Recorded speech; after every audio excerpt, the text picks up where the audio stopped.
What is up, RotoGrinders? Welcome to week four. Week four, the quarter poll here. The start of 3.5 hours of nonstop NFL DFS conversation starts right now. Joining us later, 11 o'clock, GPP Final Takes, Erik Beimfohr. We have Jordan Vanek, as well as Neil Orfield. And, of course, Crunch Time, Kristi, TJ Zwarych. TJ, one of the greatest DFS players in all of Saskatchewan, Canada. Also multifaceted, very versatile today, producing the show as well behind the glass. I'm sure I'll pop his head in here at some point throughout the show, and Will's going to be on later. Myself, the return of TastefulTides. TastefulTides was promoted. I don't know if that's the right word, but he was elevated last week to Crunch Time, and he's back, relegated back to the People's Show. It's myself, Tim, TastefulTides, and then there's Bobby Gomes, $4 million winner. Very busy week in the life of Bobby Gomes. Bobby, how are things? Are we exhausted? Are we tired? No, we're ready to go today. Actually, we're ramped up. I got a good night's sleep last night for the first time in a while, and it's crazy to say now that I have a third kid, but I definitely got a better night's sleep. So ready to go. Congratulations to the family. Hope all is well. Hope everybody's resting. But it's nice to hear you're well rested and good to go.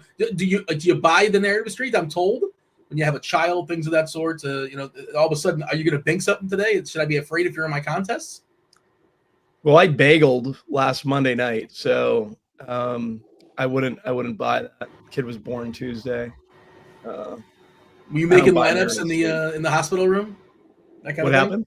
Were you making lineups in the hospital room? It wasn't that close necessarily. No, we weren't in the hospital yet, but we had like an appointment C-section. It's pretty much like buying a couch, right? I've never had. I bought a couch before. They let you go into a hospital and take a human home. Is kind of insane. I feel like it's a little different. I can't speak to it. I bought a couch before. Buying a couch that you can't give back. Bobby, am I allowed to ask what you landed on for a name, Bobby? Oh yeah. So we're leaving option. We have still haven't optionality decided? right now. We have a name. We went with 3 Michael. So, but so like when we exited the hospital, the registry was closed. So we have to go back in Tuesday. What? We have optionality. So we're going to stick with Michael for now, but we have till Tuesday. So if the child is born in like an off time, you can't register them? They closed the door? No, yeah. The people that work at like the registry across from like the kids' place in the hospital, or the baby place, they had gone for the weekend because we left on Friday. And yeah, they had gone, so we didn't get to register his name. The chat. I can always late swap his name. Yeah, you're gonna late swap the name. You could still get to Cash Gomes, is what you're saying. I could, yeah. Do a lot of things right now. She doesn't like it. Cash with a K. The name was very difficult. I'll tell you, this name was very difficult. Well, that's the difference between buying a couch and having a kid. You don't have to name your couch, right? That's one difference, at least. I'm sure there's more if we really start thinking about it. All right, it's an 11 gamer, a couple games short as we typically are. Bye week starting next week, but double Monday night tonight. 2 games on Monday night. There's a game going on right now in Ireland. The Vikings are taking on the Steelers. Keep an eye on that one in chat. I did make a lineup or two in Showdown just for funsies, but just to see if we have any sweats as we're making lineups and discussing the slates as we close in on 1 o'clock as far as kickoff. Yeah, an 11 gamer. As far as who's in and who's out, players are monitoring. Terry McLaurin's out. We're expecting Xavier Worthy back. Jatavian Sanders probably out. I think he's officially out as of right now. Brock Purdy, who's really, really cheap on FanDuel, expected back. 7 early, 4 late. The 4 late are really good. The late games look pretty appealing. Jacksonville, San Fran, one of the late games. Colts and the Rams. I think that's the biggest total on the board. If not that one, the Bears and the Raiders. So backloading certainly in play. Any sort of tiebreaker I have. The other one is the 2 desperate teams, right? Baltimore and Kansas City. 48.5 is a total there. Both teams currently 1 and 2. Of course, the loser, assuming there is a loser, I guess there's possibility that they tie, would drop to 1 and 3. Tim, I do want to touch on some cash stuff before we kind of dive in and do our tiers. You're kind of our cash guy here. I'm not playing cash today. I just did not. I thought there was too many tough decisions starting with quarterback. Really? I did, yeah. Well, quarterback was. I just feel like you could play like I don't know, one of 5 guys at quarterback for cash. You can make the argument. FanDuel, you're probably playing Brock Purdy. And that's just probably what you're doing because he's 6'6" over there, I think. But typically, generally, I like to spend up a quarterback on FanDuel, just kind of way builds work. It's like Lamar. I know Mahomes is hitting some stuff as well. We are getting, well, there's no Daniels. We are getting the big 3, like Lamar, Allen, and Hurts. If we're going to count Hurts a part of the big 3, we don't know how much Philly's going to get pushed. We saw they got pushed last week, and when they get pushed, they get behind. All of a sudden, they're helping you win, take down some tournaments. But yeah, give me the overview. How are you seeing today's slate, Tim? It's really, really hard not to play Puka. If you're playing him in cash, there's no way you don't play Puka in cash. The difference in the projection from Puka to the next guy is outrageous. I know he might have broke the blitz. He's like breaking Derek Carty's model, basically. Obviously projected well here at RG. But and then CMC looks really, really good. But Scatterbo looks like it's Scatterbo's world there for the Giants. Speaking of, Dart is taking over for Newark. If you missed that, he's the quarterback going forward. The future is now. But screenshots, Tim. And if you want to give me a couple of your key cash game pieces, by all means, fire away. Yeah, so this is only going to be an 11-game slate, like Dean mentioned, a little bit smaller than we're used to due to those 2 Monday night games and the Europe game this morning. We have 2 clear and obvious spend-up options for cash games today, and that's CMC and that's Puka Nacua. So you can start your core shell with those 2 big names. I do completely agree with Dean that quarterback is really kind of the wild card position here. I think there are a few different quarterbacks that you can go with here in cash games. It's definitely probably going to be somebody under the 6K range, whether it be a Geno, a Caleb Williams, a Daniel Jones. I think all those guys are pretty viable here. So it's definitely going to be it's quarterback is definitely the wild card position. I think Drake May is another quarterback that you could definitely play in cash games.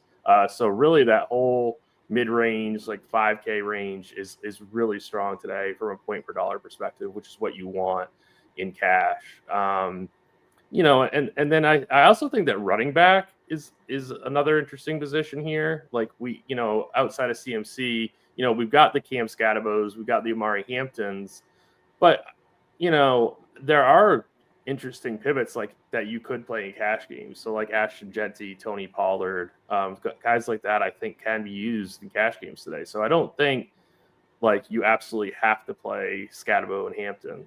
So it's running back is not as cut and dry as I think some of the projection systems make it out to be. Wide receiver, I already mentioned Puka Nacua.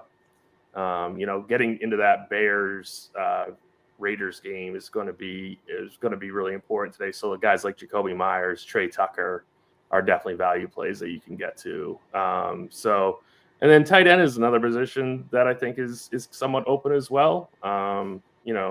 Bowers and Tyler Warren are going to be the 2 primary pieces, but I think there's other guys that you can get to. So definitely start off your cash game 100% with CMC and Puka Nacua. And then you can kind of just play around with, some of those other guys that I mentioned, but those 2 guys are your primary pieces.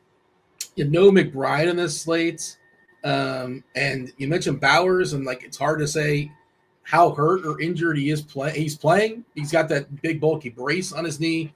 I know the tape watchers are saying he looks like not right, but he's expected to go, and I don't really know what his ceiling is, how much that hampers him.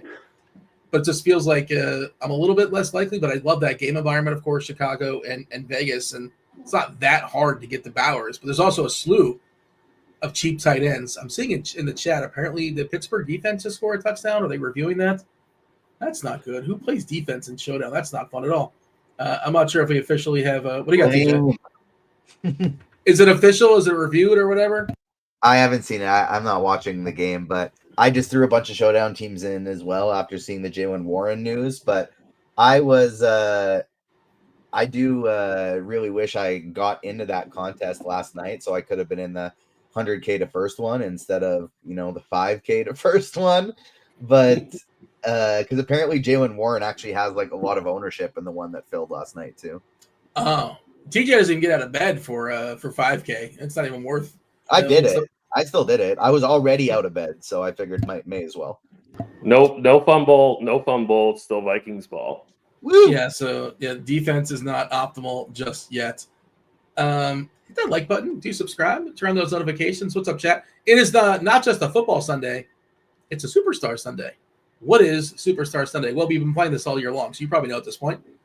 Get yourself a week free of RotoGrinders Premium.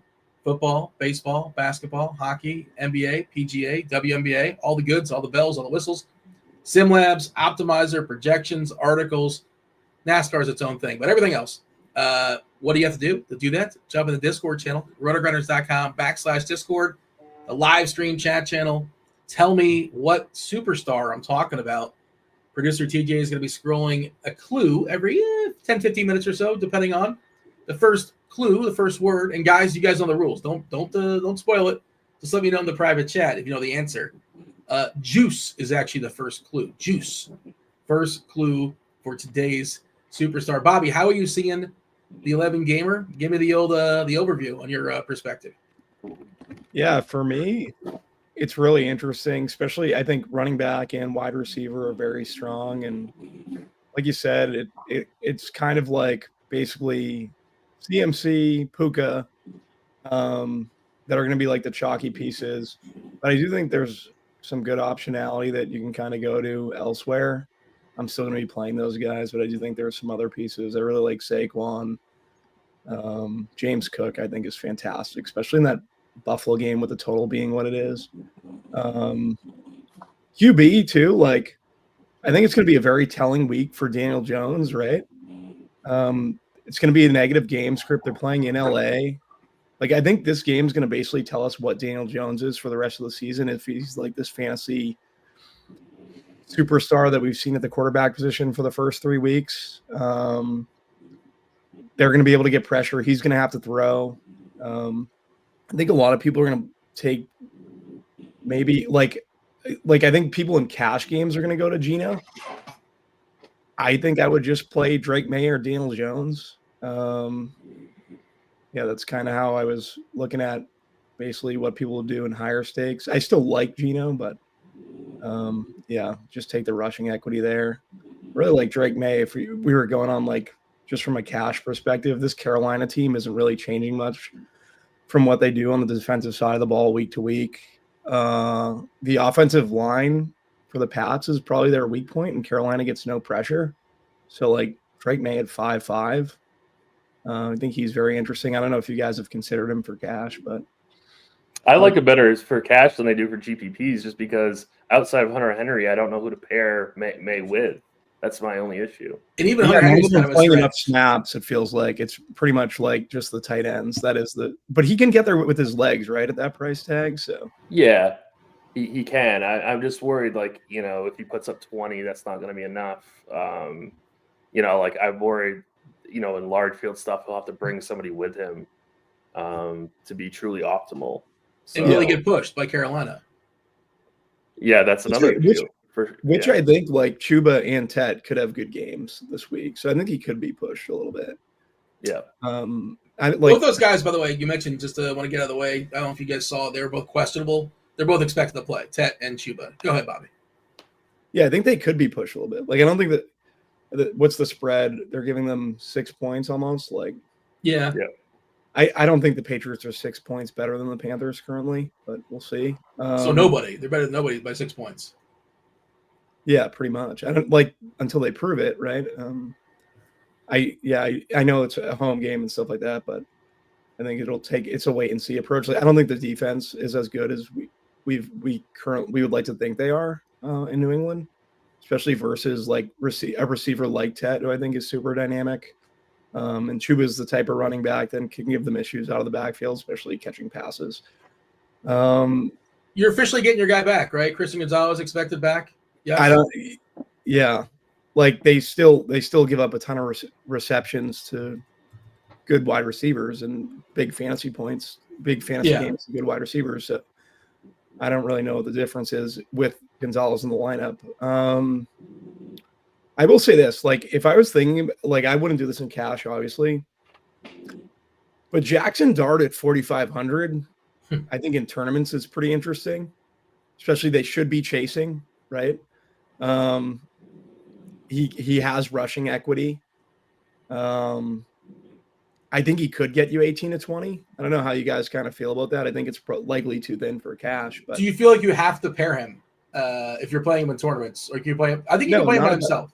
I think you play him by himself for sure. Yeah. But like I'd like to pair him with Neighbors because it's one of the teams where I know the condensed targets are, right? Yeah. And that, I think that's one of the better games on the board, one of the better 1 o'clock games as well. We'll talk about the Chargers at some point. Again, we're going to go through every single one of these teams, throw them all in tiers, talk about the stackability, all the goods. TJ in chat said his cash game quarterback is Geno. I assume he's talking DK. I assume that's DK. Tim, have you landed on your cash game quarterback? I know you threw some out as some options. Have you officially built your team? You have a shell lineup, or you're still debating? Actually, I don't have a shell lineup. I'm leaning Geno also. I'm also debating Drake May and Daniel Jones. So we did have a question in chat like, can you play Lamar in cash? Yeah, you can. If you have the money, sure. If you have the money, I think your salary is better used elsewhere. But I'm certainly not telling anybody they can't play Lamar in cash games. I personally don't think that's the right way to utilize salary.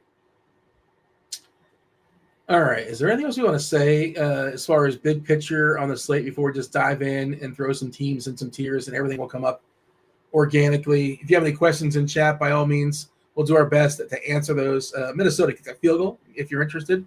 I think a 40-yarder there. So Minnesota up 3-0 over there in Ireland. Anything else you want to point out here, Bobby, as far as a big picture 11 gamer, or it'll all just kind of come out organically when we're talking about our teams in tiers? Yeah, I kind of agree with TJ that the quarterback should be Geno. I'm just saying, like you said, and I know you have a great cash mind, Dean. There's like 4 or 5 QB options at quarterback. So do you really want to play Geno if you can just play like I think you fill it out last. Yeah, that's probably the best way to go about it. I think that's leave QB and defense for last and see what pairing you like. Because I agree with you. There's tons of options and none of them really stand out. No. Yeah. But if you're saying like you're kind of poking holes in Geno, do you really want to play Geno? It's like, and like now let's go to the safe guy like Drake May, who's not terribly Caleb Williams. I know we had a big day versus Dallas and good for him. But I'm not certain that that's going to continue going forward. Now, that looks like an awesome game on paper in the Dome. I like that game. But could he fall on his face today? Would it shock you? If I wasn't playing Geno, I'm playing a QB with rushing equity. Yeah. Caleb would be completely out of the question, even at 5'8". Like, I'd rather just run a little bit, but yeah. I think it's if it's not Geno, it's Daniel Jones. That's should mention I think Tim's probably right about that. Brock Purdy on FanDuel just because they kind of he just seems too cheap over there at 6'6".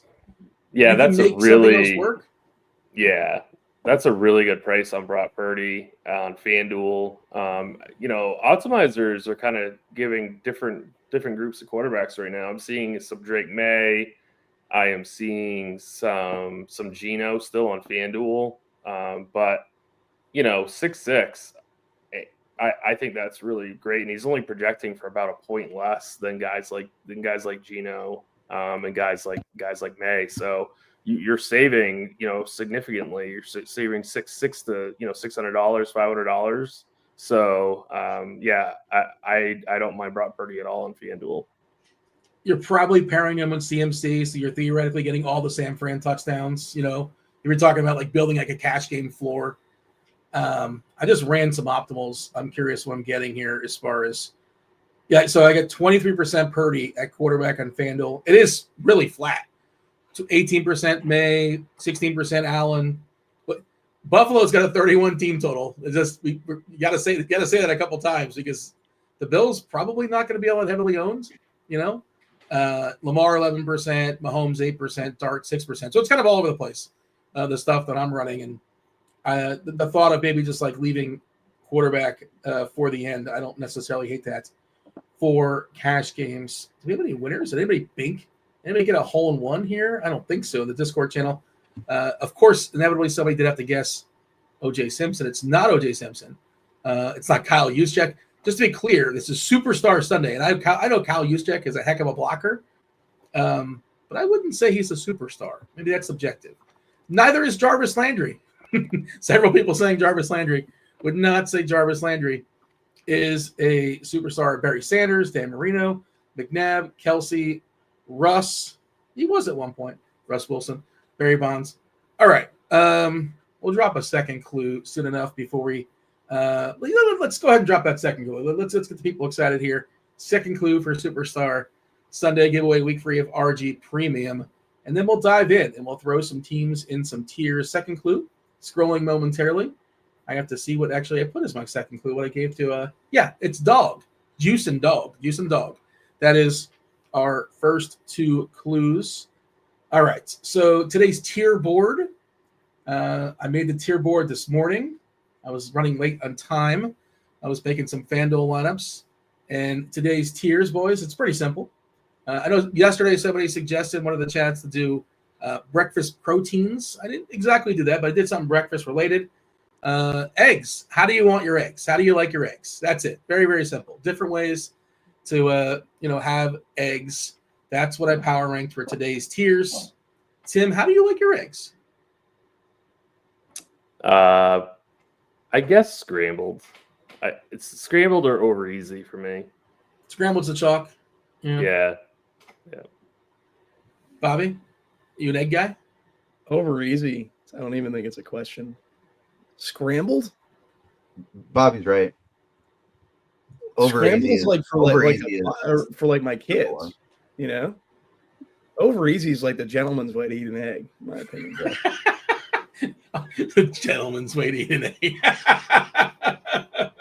It's a classy. The reason why everybody doesn't like over easy is because, I mean, maybe not everybody, but the reason why a lot of people wouldn't pick over easy is because most people suck at cooking them. If you know how to properly do an over easy egg, they're fantastic. Incredible. If you know how to properly do it, it's just difficult to do. I agree with TJ's take again. It's twice on the show, which is pretty surprising. You gave me a compliment. You're agreeing with TJ. You're a new man, Bobby. Ever since having another child, I think you've turned over a new leaf over there. I like it. I like the new Bobby Gomes. All right. So the board. I did kind of. TJ said I cheated. I guess I kind of, sort of, somewhat cheated with number one because we're adding in some elements. I put omelet number one. It's egg based, right? Egg based. It's not necessarily just the egg, but you throw some meat and cheese there, and you're having a good time. 2 is scrambled. Scrambled is the chalk. 3 hard boiled, perfectly fine, no issues. Poached is 4. Poached stinks. I don't like poached. And even worse is deviled. Deviled is just gross. You want to ruin anything, throw some mayonnaise on it. So that is. I love poached and deviled. This list. How does an omelet make this list? We're not egg compatible, very clearly. You don't have over easy. Wow. It's not on the board. I mean, there's different ways that there's different ways to have. I would have it in like round poached. Over easy is round poached. Yeah, they're pretty similar. They're kind of like similar, right? How you cook them. Omelets aren't bad, but I feel like a lot of people like end up having too much going on. You can overdo it with an omelet. You can overdo it, yeah. Just keep it simple, like cheese and like one meat. Cheese and broccoli, and maybe that's not people probably don't like that. I like broccoli omelets, but I don't love. You like broccoli? Do you like broccoli boys? No. Just broccoli the food. Yes, just broccoli. Just broccoli. A joke just for the chat, for one person. All right. TJ says if you're picking omelet, you might as well pick pancake and waffles.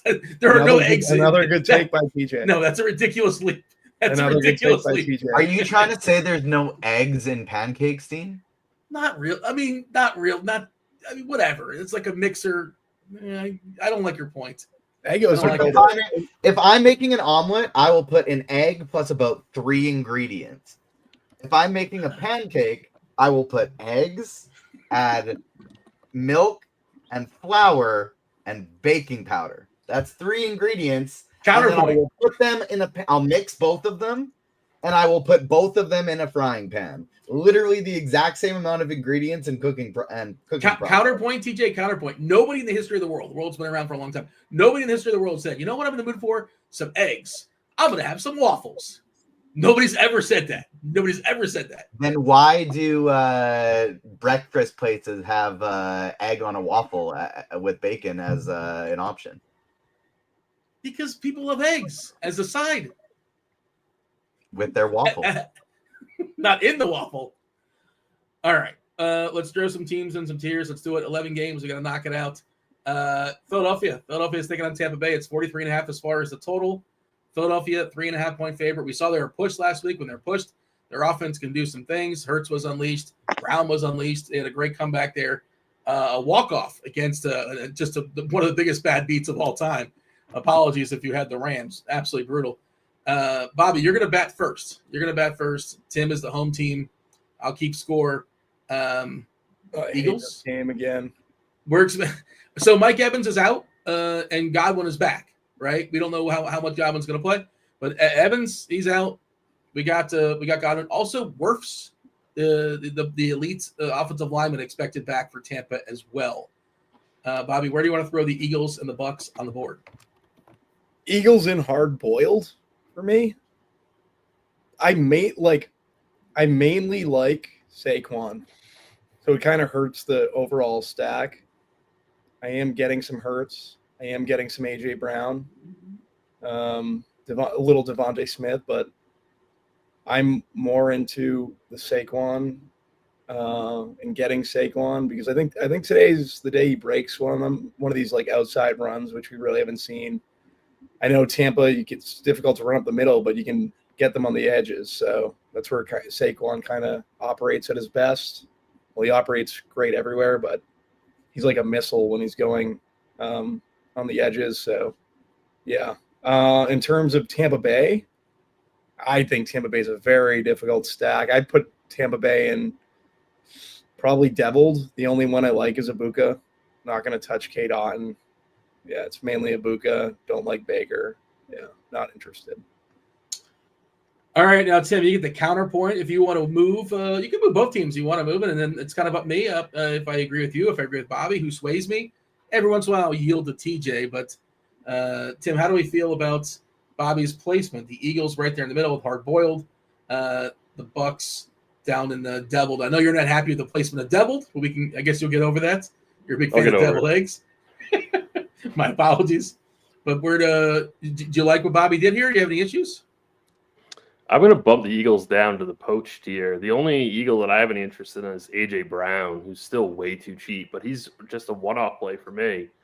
The Blitz does like Bucky, especially on FanDuel, but the Bucks are between devil and poach for me. I am going to put the Bucks up to poach just because I do have a little bit of interest in Bucky. So I guess you could run a A.J. Brown Bucky correlation stack. And I guess Ibuka is an okay play in GPPs as well. So I guess there's two pieces of this game of that side that I don't mind. So both are in poach for me.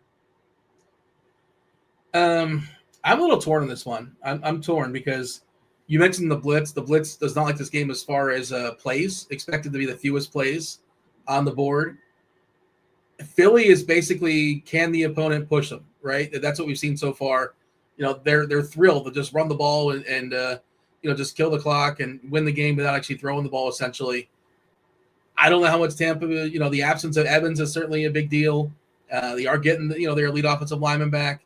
Godwin, I don't know how much he's going to play, but that should help. I'm torn. I want to bring in my lifeline. I'm going to bring in TJ, actually. TJ, you tell me, because I don't know how to. I was putting Philly kind of in the middle, but I really don't think I'm playing them. TJ, how do you feel? I would probably have both of these in poached as well. Maybe Bucks and Deviled, but Eagles definitely in poached. I'm not getting to that stack. So you're telling me I wasn't last year either. I wasn't last week either, though, and that's when you won with it. Yes, yeah. Shout out to me. Yeah, shout out to Jalen Hurts. Get me there. I think it was Hurts and Brown. Yeah, a nice little stack. But I don't make enough lineups where it's probably not going to happen for me. But certainly you can, and I'm not going to besmirch it pretty much ever. I need to ask a question here. Okay. So, Tim, I thought every stack we're doing is tied to the quarterback. I didn't know we were doing game stacks as well. How are you on? Is this why you've been losing the game? This is why you've been No, it's not why I've been losing the game. I'm just saying I thought it was quarterback stat. There's a lot of nuance. I mean, really, the board is just kind of like a visual, but there's a lot of nuance and up to interpretation, all that kind of stuff. So, like, how do you want to answer it? Like, I don't think it's a correct answer, but just as long as you're explaining it and you give clarity to it. Yeah, that's. Is that Tim? How do you answer? Is that how you answer the question? Basically? Yeah, I think Tim's way is better. I'm just saying I was under the impression it was tied in with the QB. No, I don't just do quarterbacks. Yeah, I mean, the visual is nice. It's good to see the board and all that, and I think that people like to see the board. But the nuance is really important as well, and I think you guys add the clarity. Okay, this is a tricky one, man. Tim, you get the point, by the way, according to TJ. Buffalo, 31.5 team total. Biggest team total on the board by, I think, 3, maybe 4 points. They're minus 1450 favorite against the Saints, which you just don't. That's an insane number. Like 15 points or whatever it is. New Orleans in Buffalo, and I just don't. We've seen it. I know Rebar was talking about this on my show on Pick Six on Wednesday about Josh Allen. Typically, in these kind of games, does not have as big, just incredible. When needed, pull cord in emergency, that kind of break glass, that kind of thing. He'll do it, but this is probably not one of those break glass games. So they'll win. He probably doesn't have an elite number, but he certainly can. James Cook has been spectacular this year, and it feels like a good spot, even though he's probably not going to get every touch there in the backfield. Davis and Johnson are lurking. How much do they need him today? He's super expensive too. This is another tricky one, Tim. Also, a lot of plays. I think this is. I mentioned the game level factors. I think this is the one that is expected to have the most plays. Yes, most plays expected. New Orleans plays really fast. Where do you want to put the Saints and the Bills, Tim? I've been struggling with this game all week just because this is going to be the fastest paced game on the entire slate. And it's projected for, I believe, the most plays in Cardi's The Blitz game level factors. So right there with, I guess, Chicago and the Raiders. So, yeah, I mean, this game is going to be tough to stack, though, just because I don't know who I would necessarily pair Josh Allen with. I don't know if I love James Cook just because, his price is really high. So just because of the pace, I'm going to give the Bills anyway in the hard-boiled tier. I don't mind getting to like a Josh Allen, Chris Olave stack, something like that, but I'm not really interested in much of any of these Bills wide receivers. But the Bills should dominate here. We know Allen's gonna, have a pretty good game, and I'm assuming James Cook will be doing pretty good as well. So it's just a really tough game for stacking purposes. So that's why it's hard boiled for me. And then the Saints, outside of Olave and Johnson, there really isn't anybody else here that I would use. So they're kind of between the hard boiled and the poached here for me. I think I like Olave enough that I'll put them in the hard boiled tier. Okay. By the way, Kenny Gainwell scored a touchdown for Pittsburgh. Pittsburgh up 7-3. So I assume he's like crazy chalk. Probably the most popular captain. Not as high as he should be. Say it again? Not as high as he should be. He's like 22%. Oh, okay. Yeah. Like in my like big single entry contest, he's 22% at captain. And then in the large field I did, but I'm assuming it's lower in the one that already filled before we got the Warren news. But in the large field one, he is 25%. So actually lower in single entry. I feel like he should be like 50% in captain. It's probably Jefferson in captain, right? Just because you have the salary for it. It's just easy to make that work, I'm guessing. He's probably the more popular one. I can tell you. Let's double check. We have both teams, by the way, in hard boiled. Bobby, this is your chance to retort. Is Tim correct? 13% for Jefferson and captain. I'm in agreement with Tim. I will say I love James Cook. I think he's a fantastic play on the slate, especially I think he's the best way to get exposure to Buffalo. And you want exposure to that total. So I'm not really worried about the other running backs because it seems like James Cook's getting a majority of the usage this year relative to past seasons where they're working everyone else in. Olave, I think, makes the Saints makes the Saints worthy of hard boiled like that run back. Juwan Johnson's in play, but I have significantly less Juwan Johnson in my James Cook lineups. It's more Olave. So yeah, hard boiled. Olave will be hurt within 5 plays of this game. Hopefully he comes back. He tends to he checks out that medical tent way too often, unfortunately. I do think he's probably the best run back for New Orleans. Like nobody's going to play Kamara if you want to. I guess you can, but I can't see myself getting there.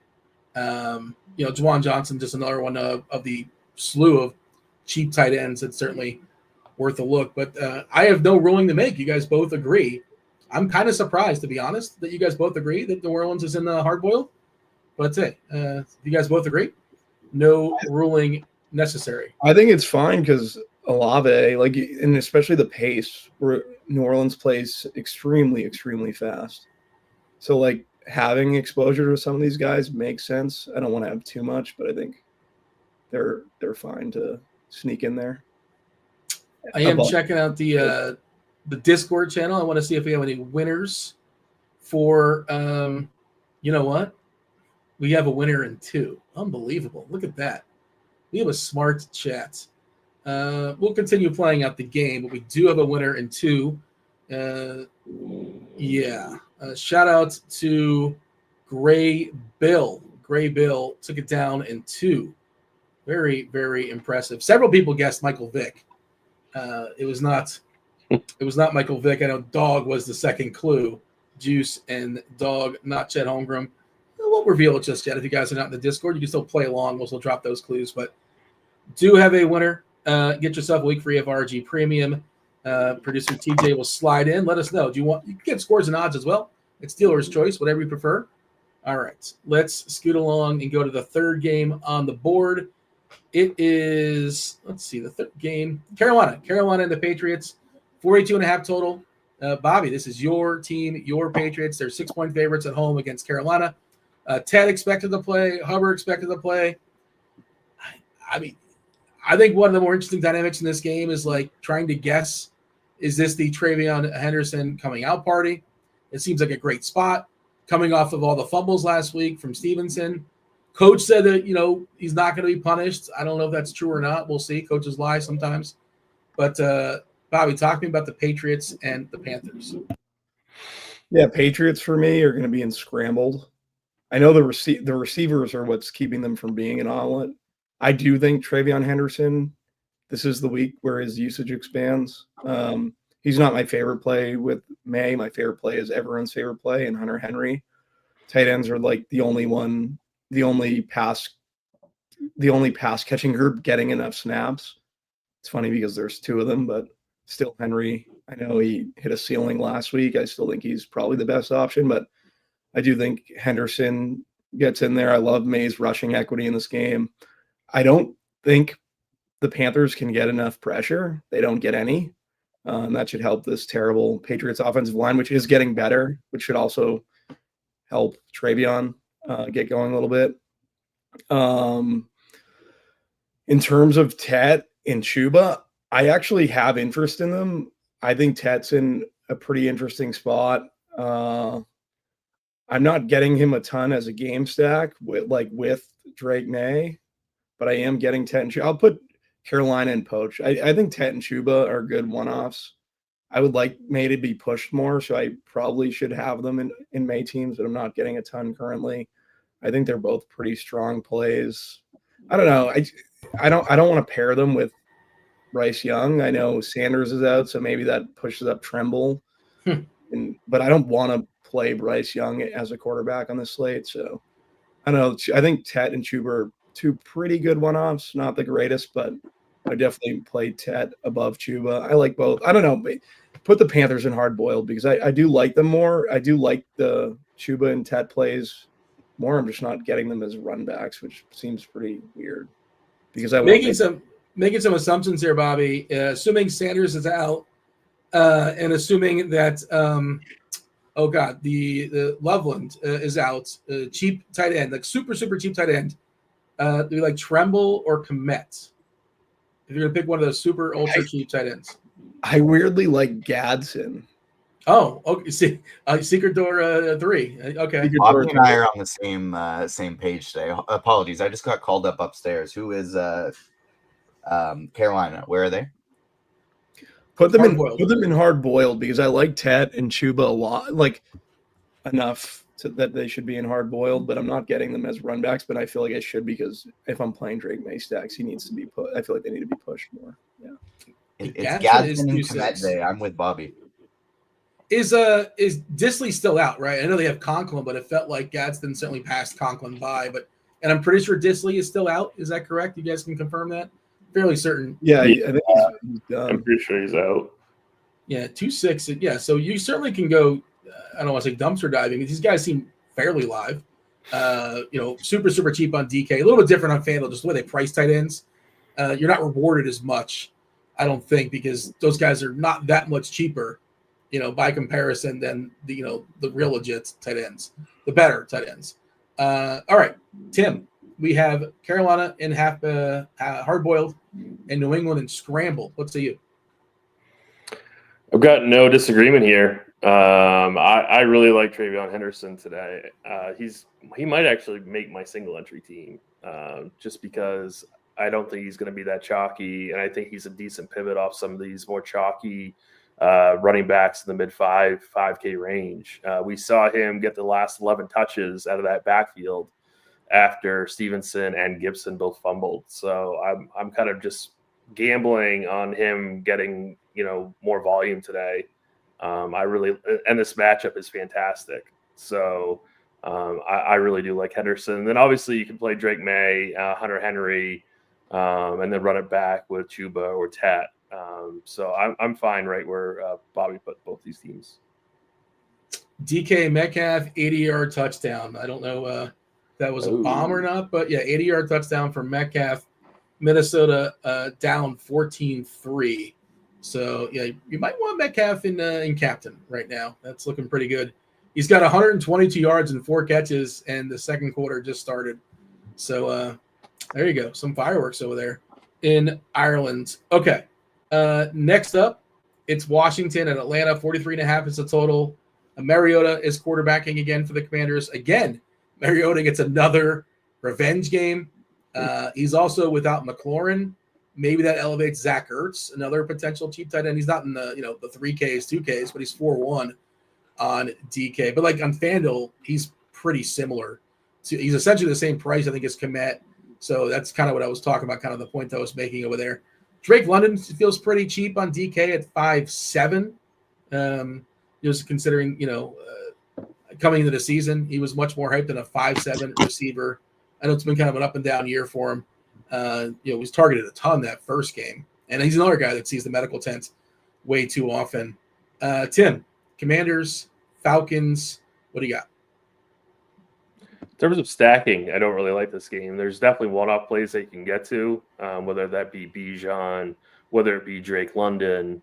I think Darnell Mooney is someone interesting as well.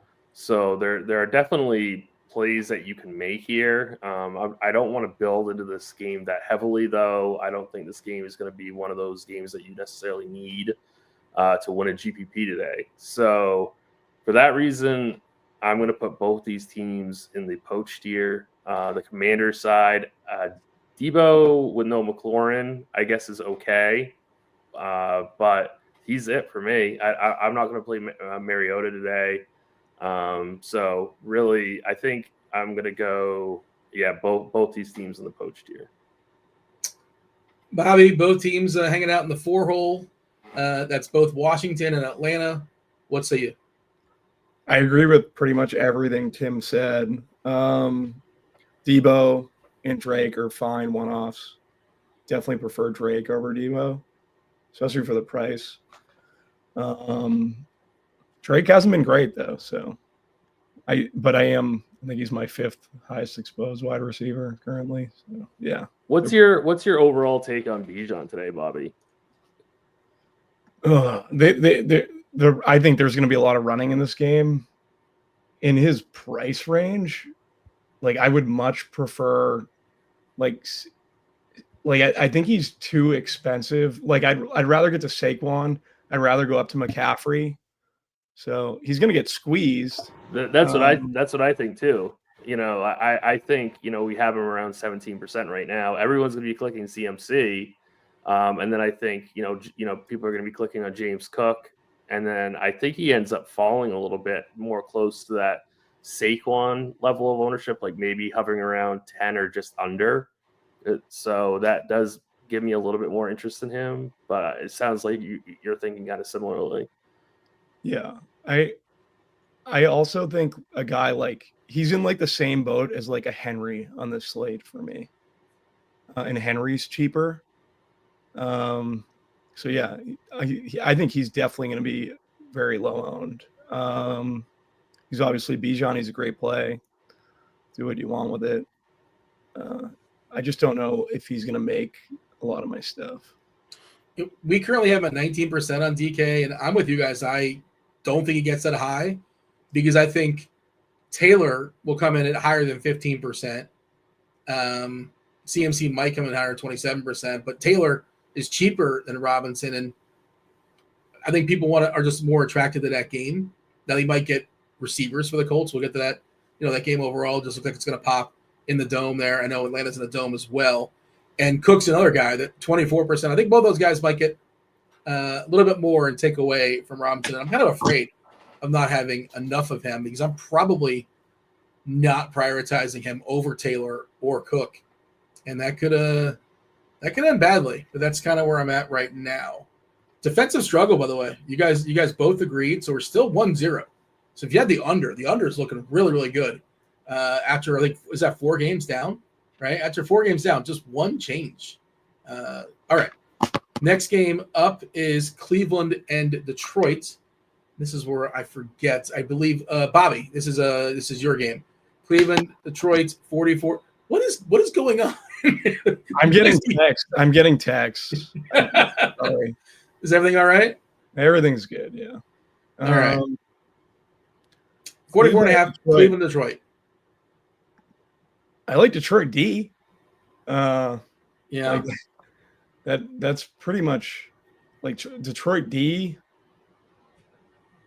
I think Amon-Ra is interesting. I'm not getting to a ton. Really have zero interest in Cleveland. I know people are trying to make Njoku work, but I feel like there's fan Judkins, and it muddles up a lot. I'm not interested in Judkins. Jahmyr Gibbs is fine. And put Detroit in poached. That's Cleveland can go in deviled. I want no part of Cleveland today. You got Cleveland in poached. Detroit. Where did you put Detroit? Cleveland in deviled. Detroit in poached. Okay. Yeah, it's just another. I think it's the second biggest total on the board as far as Detroit.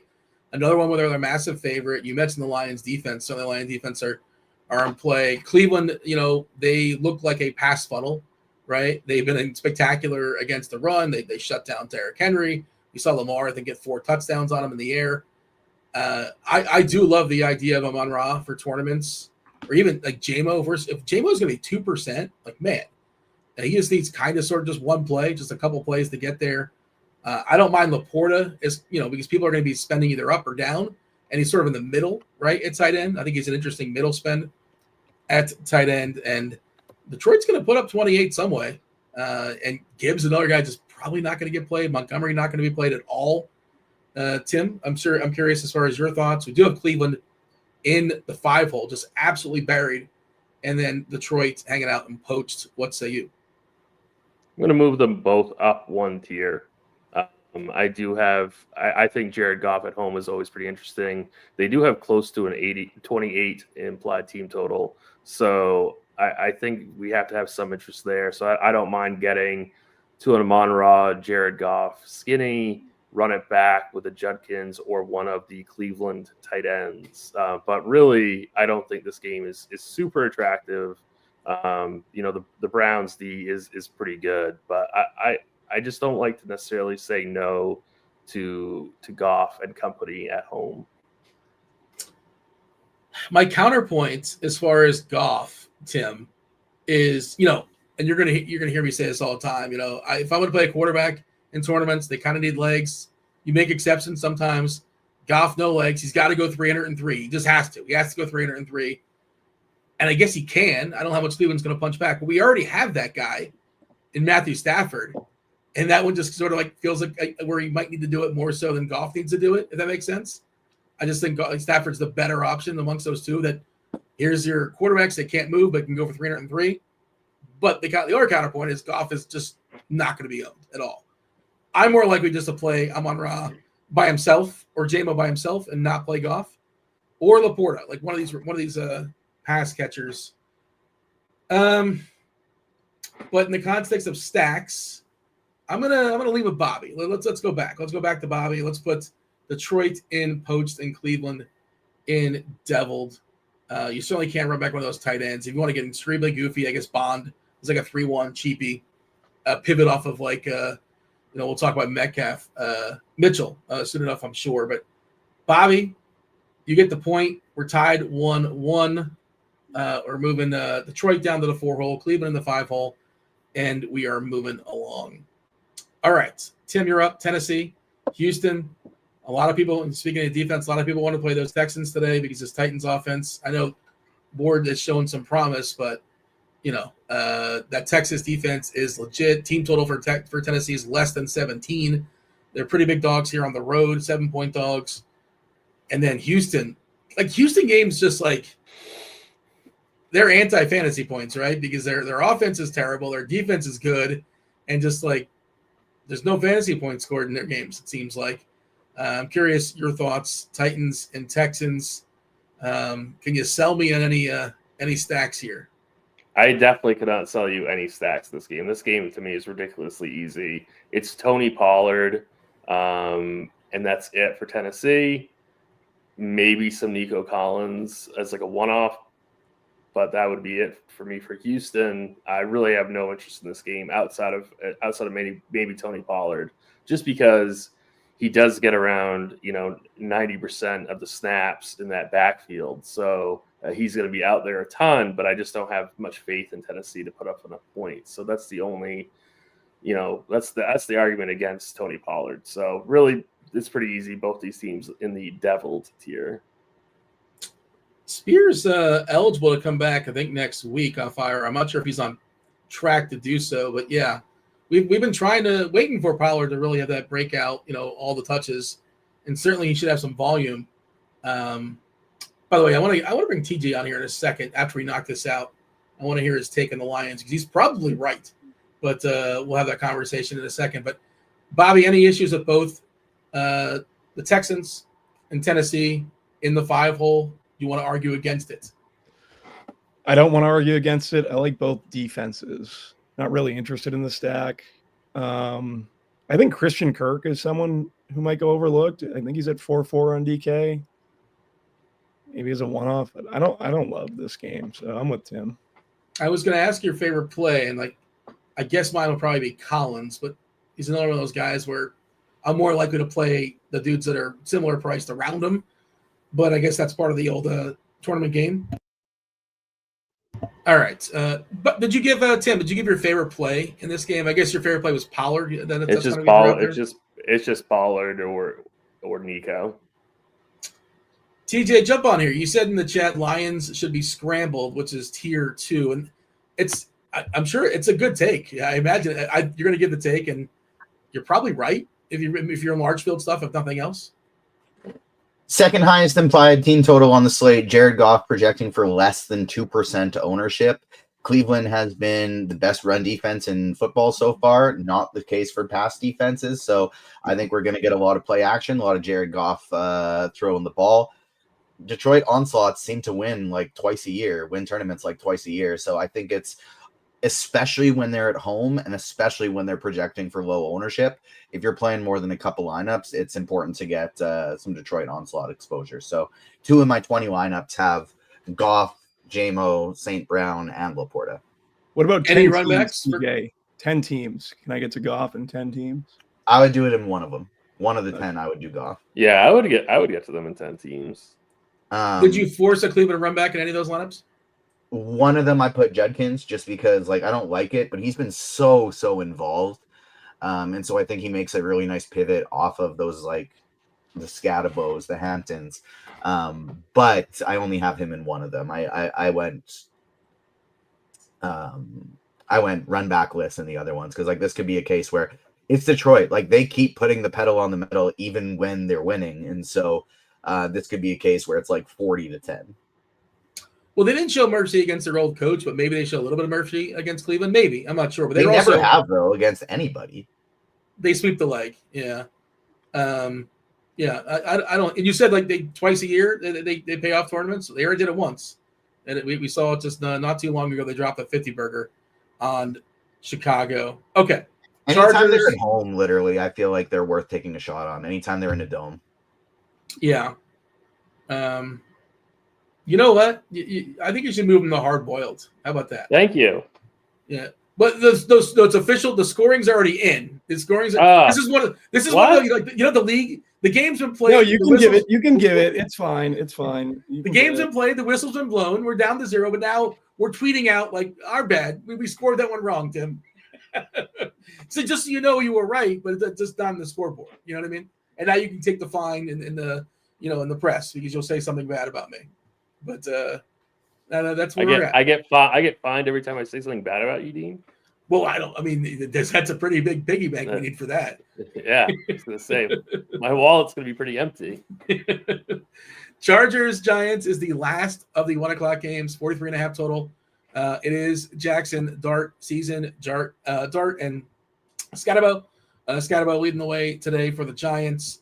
Hampton to be the number one guy there for the Chargers. Several injuries for these injuries on both these teams. As far as the running backs, we've seen Quentin Johnston. He might just be like legit, and it just took him a while to get there. We haven't quite seen Ladd McConkey be the number one. I've heard several people talk him up as like, well, he's going to break out, and eventually that's happening. Keenan Allen just got the steady guy, the steady vet. Neighbors is the clear and obvious pairing for Dart if you want to pair him, but now I'm getting all turned around. I don't remember who's starting. I think Tim's starting. Is that correct? Tim, are you starting here? I think it's Bobby. Oh, Bobby. Chargers, Giants. My bad. Yeah. So earlier in the week, I was really favoring the passing game from the Chargers, and now I think I'm leaning more towards Hampton, getting to a good bit of Hampton. The wide receivers are still in play, like Keenan. Ladd's fine. Quentin Johnston, I think, makes for someone who could take the ceiling off of defense, and he's showing like he's coming into that third year as a receiver where they come into their own. Gadsden, I think, is pretty good. Okay, let's put the Chargers in scrambled because I do like the Chargers, and I do like the Giants as well. Let's put them both in scrambled. Yeah. So you like the Giants stack. What is the Giants stack? You're talking. I think Dart, Neighbors, and Scatabo. Sorry. All one lineup. You can do that. I think you get everything. Yeah. I think that I'd rather play Dart with like one of them, right? But I think they're all fine. And then I think the run back options, my favorite would be Amarion Hampton, followed by Keenan Allen, followed by Ladd, followed by Quentin Johnston, followed by Gadsden, I guess. I was concerned. I'm going to turn it over to Tim here in a second, but I was concerned, Bobby, that Hampton might be bad chalk. You think he's okay chalk? He's going to be one of the more popular running backs. I'm currently of the opinion he's going to be okay chalk. I think I'll be slightly over on both him and Genty. You have more Genty. He's another one that might be bad chalk. I'm not sure. I don't know. That's why I put them in the same context. But yeah, a couple of rookies that haven't looked great so far. But in theory, I think they're bad tournament plays.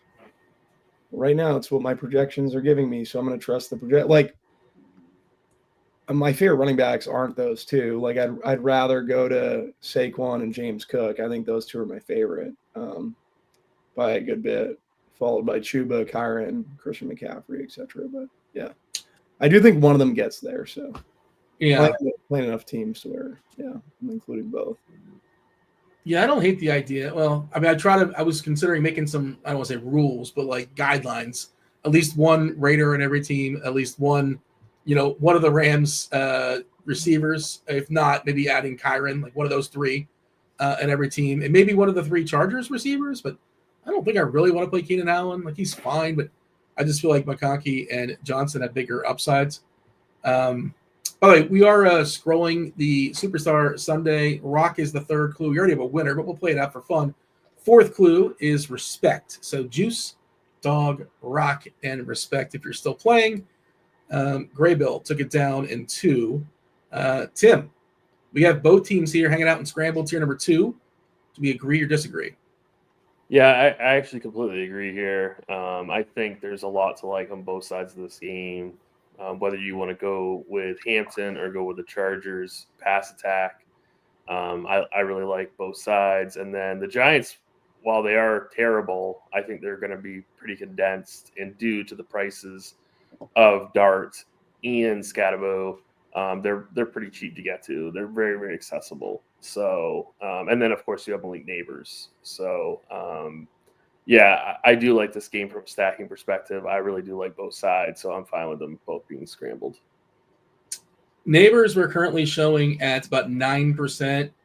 And I guess we'll talk about it with the Puka conversation because, man, generally speaking, especially at the volatility of receivers, and I'll bring Bobby in this too, because like we're showing Puka at 35%. And then everybody around him, Collins 11, Neighbors 9, Amon-Ra 9, AJ Brown 9, Devontae, his teammate 11.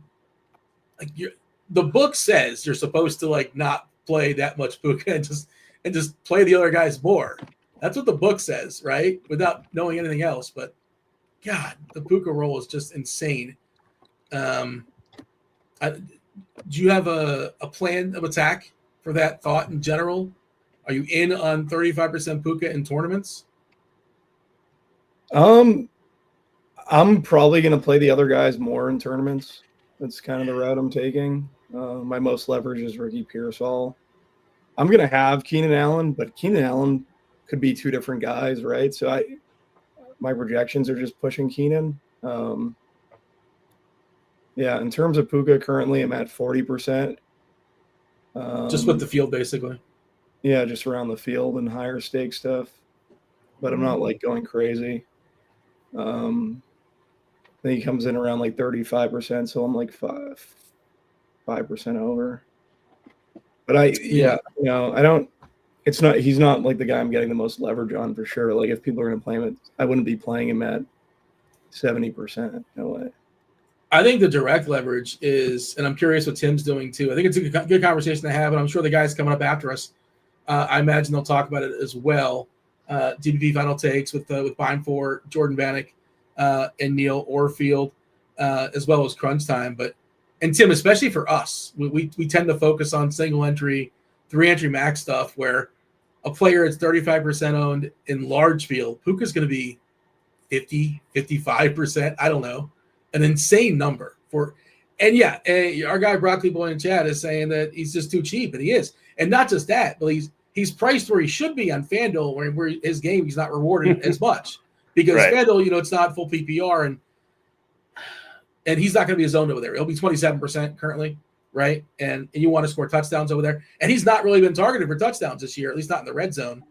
I know that Rebar was talking about that on Wednesday night, which is once they're in the 20, they stop looking at his way as they're looking at Adams. I think Adams might have the most red zone targets. Yeah, Adams has 8 red zone targets versus Puka's 1. Yeah. But that should level out, though. Sure, it should. Yeah, so it should, but it hasn't. Right. No, not yet. Know. Yeah, and they're also fine to run the ball in the red zone too, right? Yeah. I mean, they have Kyron. That's certainly possible. Yeah, you're not going to get siphoned by Stafford unless it's like the yard line. He's got he's got that back. I can't imagine he wants to take any extra hits. So most likely it's going to be either Kyron or, and we know the target tree on the Rams is just outrageous, right? Just 2 branches. It's just incredible. It's great stuff. But Tim, right now, are you leaning on playing Puka in single entry stuff and just be different elsewhere? Right now, I would all but guarantee you that I'll be playing Puka in single entry. I will not be getting different. I'll just be getting different somewhere else. I'm not going to be getting different in that spot. In single entry, I think outside of some super huge news, or outside of a situation where I need to late swap and get off some chalk, like we'll talk about, we can talk about that really quick. Like there's some amazing games in the late window here. And if you feel like you're falling behind the field and you need to get away, you're going to have to get away from guys like Puka. You're going to have to get away 100%. from guys like CMC. So, but I mean, I'm 100% starting off my lineup with Puka. And if I feel like I'm still going to be okay, I'll leave him in there. But if I don't, he's one of the guys that you're going to have to get off of. Yeah, move away if you're behind. Move away from CMC to like Derrick Henry or Jonathan Taylor. Yeah, I think that's pretty clear. The only use I have for Derrick Henry on the slate is to get off ownership and just build into that Baltimore KC game, and get off guys like CMC and get off guys like Puka. Yeah, and just root for a homer, right? Because Henry's, can hit those 80-yard homers. He also can fumble the ball several times, and he's off the field for pass catching downs, which is kind of annoying. Okay, I think the fumbling is just an aberration. No, it's fine. That's not going to happen. I agree with you. I'm not concerned with that. If anything, it gives them a redemption arc, right? I suppose. Okay, 4 games to go. This is the late window. The late window is really, really tasty. Jags, San Fran, 46.5 is the total. San Fran, 3.5-point favorite. Purdy's back.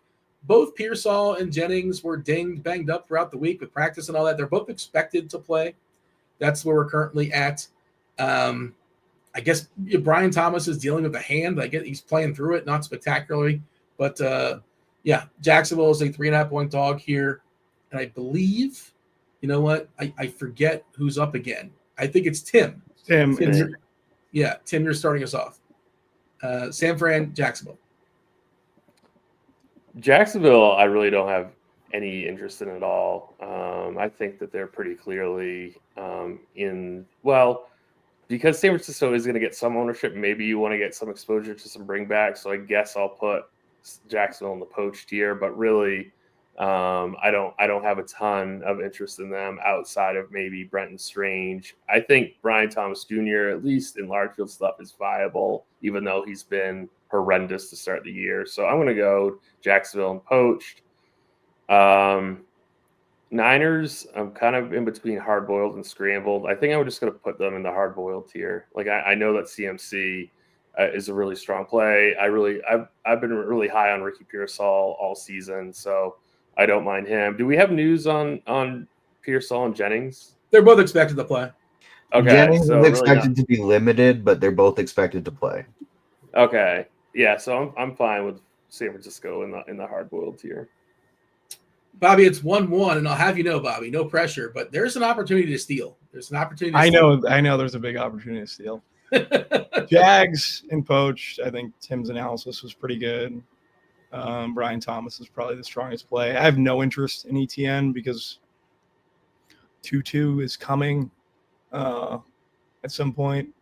What's his name? Tootin? Well, Tootin, sorry. You're thinking of Tutu Atwell. It's I mixed up Tutu Atwell and Tootin, yeah. So, I got you.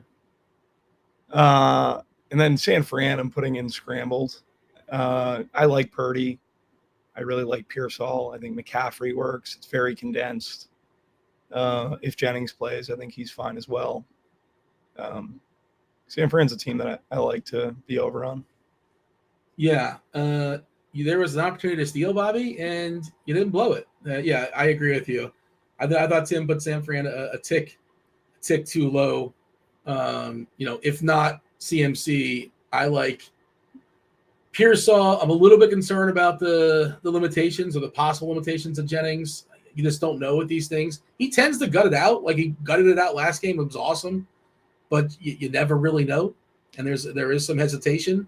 And who knows with those reports. And a lot of it's like case dependent. How does it feel during the game? And you really can't give like an honest answer until it actually is being played out in real time.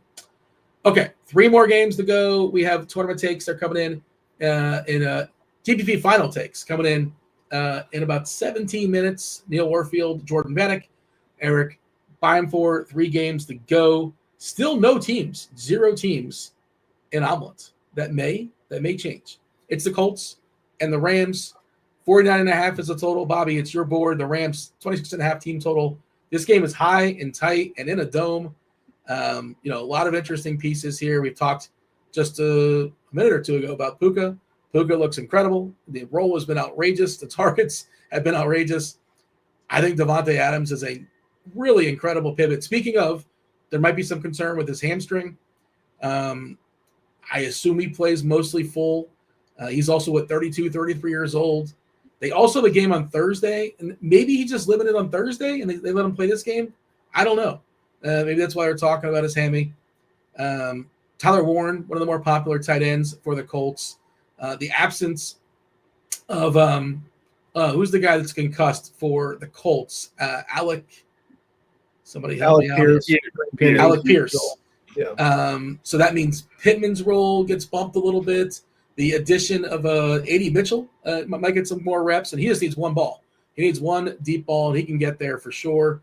And Jonathan Taylor's just been one of the best, if not, one of the best running backs all season long to start the year. A lot of pieces here, Bobby. Colts, Rams. Yeah, I think the Colts are probably my favorite stack on the board. I like Daniel Jones a ton, like Pittman with him. Tyler Warren would be my favorite, followed by Pittman, followed by Josh Downs. Then you can get to A.D. Mitchell. I do think A.D. Mitchell's better than what people realize. It's just like the role and the offense that he's kind of backed behind a logjam of receivers in a situation where they're just trying to get their passing game going. And this will be like a telltale sign for what the Colts are or who Daniel Jones is, I would say, in this game, where he's going to be forced to pass more. Rams have a very good pass rush.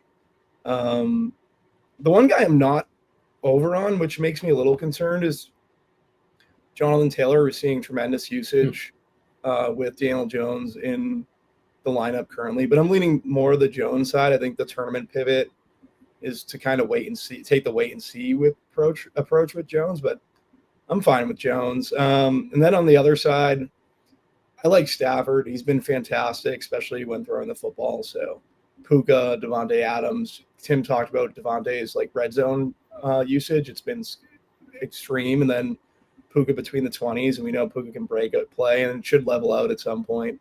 I think Kyron's in play as well. So I like this game all around. Kyron's like the ultimate pivot, right? I think he's the ultimate pivot away from Puka. What do we currently have as far as his ownership? Somewhere around 10%, right? 12%. Certainly he can get in the box a couple times and just ruin all the touchdowns if you're going through the passing game.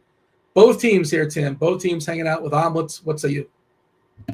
Yeah, both of these teams are going to be in the omelet tier for me. So I don't really have any changes to make. I love A.D. Mitchell as a value piece today. I love getting to Daniel Jones as a QB. Don't mind pivoting over to Jonathan Taylor. Where do we land on Davante Adams, Dean? Is he going to be limited today, or do we think change? I don't know. I think part of it is they have a game on Thursday. I guess TJ I'm playing. He will not have heavy restrictions, is what they said. Yeah, I'm playing him as if he's fine. TJ, you're playing him. I am playing him as if he's fine. I added, I had him in 2 of my 4 Daniel Jones teams. I took him out of 1 of them. And so that's kind of how I handled it. So I have him in all my Stafford and 1 of my Daniel Jones. Tim? Yeah, I mean, this game overall is the best game stack on the entire board. Well, we haven't talked about another great game. It might not be. It might be. But it's gonna be pretty close. It's gonna be pretty close. Interesting question here from Donnie Watson. Can you play Kyron and Puka together in an indie stack? You want Kyron? Yeah, I mean, I don't know if I love that necessarily. I don't know if I like that. But I think it would be more viable if Adams had restrictions. I do think it's in play either way, but I think there's more potential for it hitting if Adams has the restrictions. I think you can play Adam and Puka together in Adams. Yeah, I think you can play Adams and Puka in an indie stack. I think you want to Rams run backs in that. Especially on DK, by the way, where what did Puka get last week? Where he did not score a touchdown, right? And he put up 25.8 points. Decent chance of getting that 3-point bonus with 100 yards and double-digit catches. And what if he actually falls in the end zone? That's just 1 touchdown. Yeah, I think you can absolutely play them both together. Okay. By the way, let's knock out the last of the clues. We made the clues. We have a winner, but some people are still playing the home version. Let's scroll the last of the clues for today's Superstar Sunday. They are, juice, dog, rock, respect, and touchdown. That's the last 5. That's 5 in total. Juice, dog, rock, respect, touchdown. And maybe this is the best stack. It's Chicago and the Raiders. 47.5 total here. Pretty high. It's definitely tight. Raiders are 3.5 point dogs here. I'm sorry. They're 1.5 point favorites. I don't know why I said 3.5 point dogs. Genty, we're kind of waiting for him to get going. This seems like a good spot here. 2 defenses that are vulnerable. We talked about Brock Bowers a little bit earlier. Man, it seems like he's playing a little bit hurt. How hurt, we don't know. Probably going to have that brace on once again. We're probably going to get a cheap tight end in Komet. The presumption that Loveland's going to be out, that's where we're at right now. I'm not sure if it's officially rolled out, but I think he is. Trey Tucker, if you want to chase that. Certainly he can get loose once again in the secondary for Chicago that's given up some deep passes. Both these quarterbacks very much in play, Tim. I think this is one of the better games on the board. This is like, if you have any like this guy or that guy, just default to the 4 o'clock stuff. But give yourself some swappability, I think. Bears, Raiders, Tim, what do you got? Yeah, these 2 teams are also going to be in the omelet tier. The Raiders, they're going to be very, very popular today just because all the receivers, including Bowers, they're pretty comfortable clicks. Myers and Tucker are really, really cheap. We want exposure to this Bears defense like all year long. So I would not be goofing around here in cash games. I would be getting to at least one piece of this Raiders team, if not 2. Raiders, they're going to be popular, but I think they're in a fantastic spot. And, maybe I'll bump Chicago down to the scramble tier, actually, but it's pretty darn close. I love getting the Caleb and Rome. I'm not usually on DeAndre Swift, but I don't think this is a horrible spot here. So I think this is going to be a real shootout game. So I think you want to be building into this game pretty heavily. Bobby currently in the lead, 2-1, defensive struggle. By the way, just seeing a note here, it's apparently 112 degrees on the field in Tampa. It's hot. It is hot in Tampa. And the other note is that Chris Godwin will start and play a lot, according to Sal Pal Antonio. That's according to Sal Pal. So also 6K though. That's not really much. That's not. They're asking basically full price, full price, almost. Yeah. Yeah. But nobody's going to play him. I think nobody's going to play him. People are afraid. They want to see it first.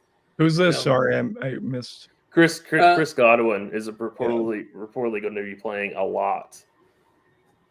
According to Sal Pal, that is his report on Fantasy Football Now. All right, what can we really expect from him? I don't know. I mean, he was once not that long ago really, really good at fantasy football. He was a very good receiver. Coming off that injury, first game back. I don't know. Yeah, well, that's the problem. It's like you want to see it first, and then once you see it, it might be too late, or maybe you just never see it. I've kind of been on this side that he's going to be closer to a full go than limited all week. Like they were saying, he could potentially play in week 2. It's now week 4, and he full practiced all week. Okay, so that's definitely good to know. Yeah, and again, it's going to be 112 on the field there, which is also of note. It's going to be hot. Going to be hot there in Tampa. Bobby, we have the Raiders in tier 1, omelet, the Bears in tier 2, scrambled. What say you? Yeah, I'm with Tim. I promise I wasn't trying to block, but I feel like the Raiders with Myers, now I think you are, Bobby. If you Myers, Bowers, now that he said something, yeah, right. I do think they fall. So they definitely fall behind the Chargers and Indy for me at omelet, just because they're likely going to be chalkier than those 2 teams, and I think you can poke more holes. Even Trey Tucker is someone who's viable, obviously, right? If you've just been watching projections all week and the week you had last week. And then with the Bears, I'm not getting it. I understand why they're in scrambled. I'm not getting as much DJ Moore and Odunze and Caleb. So yeah, they'd probably be in my last tier and scrambled as well because they were close to hard boiled. What's your take on Ashton Genty, Bobby? I don't know. I don't like have a good one. Like there's so many. There's one of these running backs you need a fade, right? It's either Genty, Hampton, Scatabo, or CMC. Like one of them isn't going to get there. I feel like those are probably going to be the chalkiest. And Genty hasn't been efficient, but it's a good matchup now, and that's why people are kind of flocking there. But is he good? Like is that like that's pretty much the big question mark for me. I'm going to say that Chip Kelly will. I like Chip Kelly as an offensive coordinator. I think he can find ways to 20 get years him ago involved. I still think that he's a better offensive coordinator than Dean thinks. But yeah, he hasn't been great, right? But in this matchup, he might be able to get away with it. So yeah, I'm not under the field on him. I'm not like 2x on him, but yeah, I'm like slightly above the field. So my little 2 cents here, Tim, on the Genty thing. I think the Raiders, and like you can't just push a button, but if they had their druthers, and you know, who doesn't say druthers these days, they would love for Genty to get going because they're hearing it. Like, why did you draft this guy where you drafted him if he's not good, if you're not gonna use him, and what better team to use him against in this Bears defense? So like I think they would love to get him going here. Now, does that mean they do? I don't know. I like, if not Genty, I like Myers just fine, Tucker just fine, and I think Bowers is interesting. He's cheap enough where I'm still willing to play like at 80%, 90% Bowers if he's going to gut it out. But I don't know if Genty's great as chalk, if he's going to be kind of sort of somewhat chalky. But I do think they try their best to get him going for what that's worth. Yeah. So Alan S. brings up a really good point in the YouTube chat. Why did the Raiders promote 2 tight ends from the practice squad? And I did see that. It's because of Bowers' knee, I'm assuming. Well, Mayer's out too. Mayer's out. Well, yeah, but I mean, maybe Bowers isn't going to be playing as much as we hope that he is. I mean, Bowers was my guy to start this week. Like I was all over him, and now I'm hearing that like he's not looking good on tape, and that he might truly be injured. So it's it's more sketchy. I still think I'm going to be playing him. Just because I'm really, really high on this game, but I guess I'm a little bit concerned that this knee brace thing is not going away, or that it's a real issue. Donnie says my take is Genty is the offensive line can't block. Well, the counterpoint is that the Bears can't tackle, so it's like the opposite of the immovable object and the unstoppable force. Right. Okay. But let's just give the people today's Superstar Sunday, and then we'll knock out the last game, Baltimore and Kansas City. Clues are as follows: juice, dog, rock, respect, touchdown. We had a winner in 2. That was Graybill. Juice, clue number 1's never spectacular. Juice was in reference to OJ. It was in reference to OJ, the Juice, who famously was in a Ford Bronco. He was in a Ford Bronco. 2 is dog. Dog is in reference to this player's college. They were a Georgia Bulldog. 3, rock is in reference to their number. Their number 30 rock. 4, respect. Whenever this person scored a touchdown, they famously did the Mile High Salute touchdown celebration, which was a sign of respect. And then 5 was his touchdown because his nickname was TD. It was Terrell Davis. Shout out to Gray Bill. Last game. Loser leaves town, not necessarily, but loser is 1-3. Baltimore and Kansas City, 48.5 is the total here. Bobby, it's your board. You're up 2-1. Mahomes versus Lamar. Kansas City, not very often, but they are home dogs here, 2.5-point dogs. We are expecting. This is another one. Like, are people just waiting to see it first? Xavier Worthy expected back tonight. How limited, if at all, will he be? We'll see. Where do you want to put Baltimore and Kansas City? Yeah, I'm going to put both in poached. Do it quickly. Do it fast. I just don't. I like Henry. The other pieces are very questionable. Like Mahomes is fine, but who do I pair him with? The corpse of Travis Kelce. You say Bowers is hurt, but like from a salary perspective, what's the difference between Bowers and Kelce? I just want to see quickly. Like 5'8", Kelsey's 4'8", so I guess it's $1,000 difference. I don't know really who to play Mahomes with. Like, I think Mahomes grays out fine. It's more of these other By guys. himself? Yeah, you can play. So when I was running a lot of stuff, I was getting him by himself because he is running a lot. And at 6K, like, I guess that's fine. Pacheco, I think, is someone like in larger field stuff you can consider. Hollywood Brown, but it's nothing like I like it's nothing spectacular. Ravens receivers, I don't really want any part of them. It'd mainly just be Henry for me. So I think they're both in poached. Interesting. Tim, both teams in poached in tier 4. Must-win games. Yeah, I'm going to bring both these teams up to hard boil just because both these teams have huge late swap equity. So that's a crazy cop out.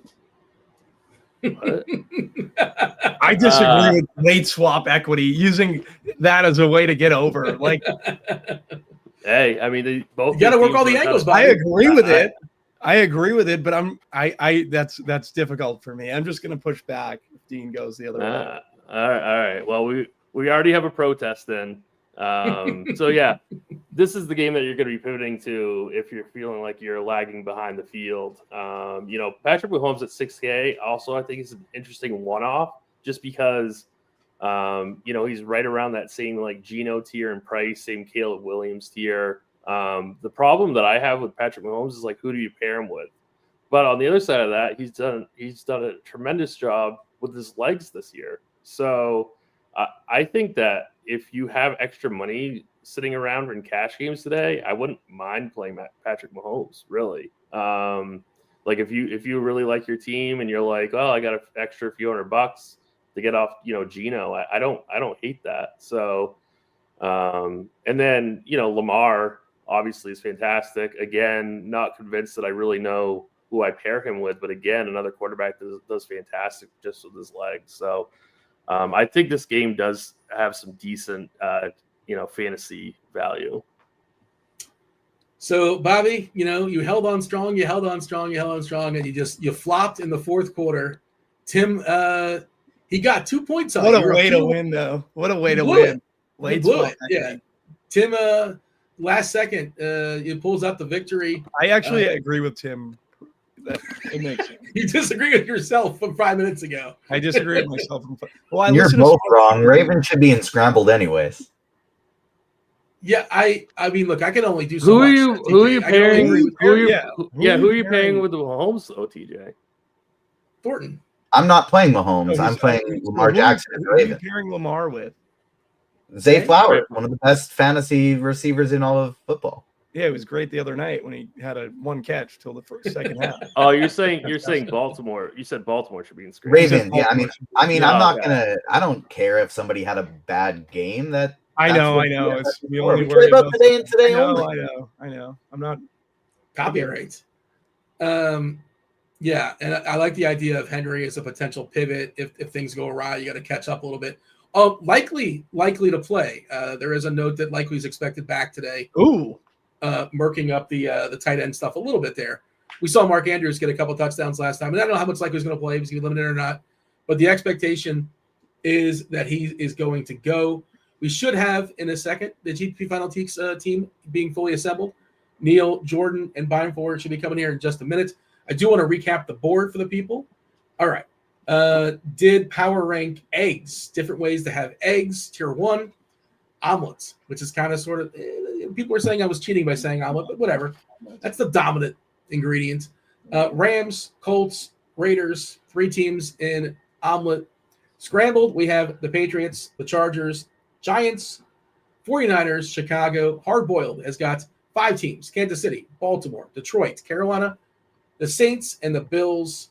Poached, Philadelphia, Tampa, Washington, Atlanta, Jacksonville. Oh, we built something symmetrical. Deviled eggs. Can't imagine liking a deviled egg. Cleveland, Tennessee, and Houston. Before they seamlessly segue in here, give me, Tim, who is breaking the slate. If you want to tell me a stack, you can tell me a stack. You want to tell me a player, tell me a player. Who is the slate breaker today? So I like Travion Henderson.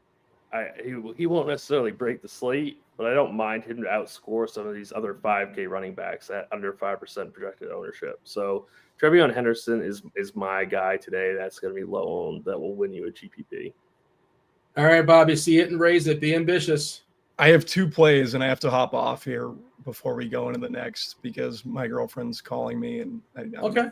But I'm gonna go. My 2 favorite plays on the slate: Saquon Barkley and Ricky Pearsall. All right, let's do it. Thanks, Bobby. Thank you, guys. Sorry about that. See you, all good, man. Let's seamlessly segue right now. It's the GPP Final Takes show. Let's do it.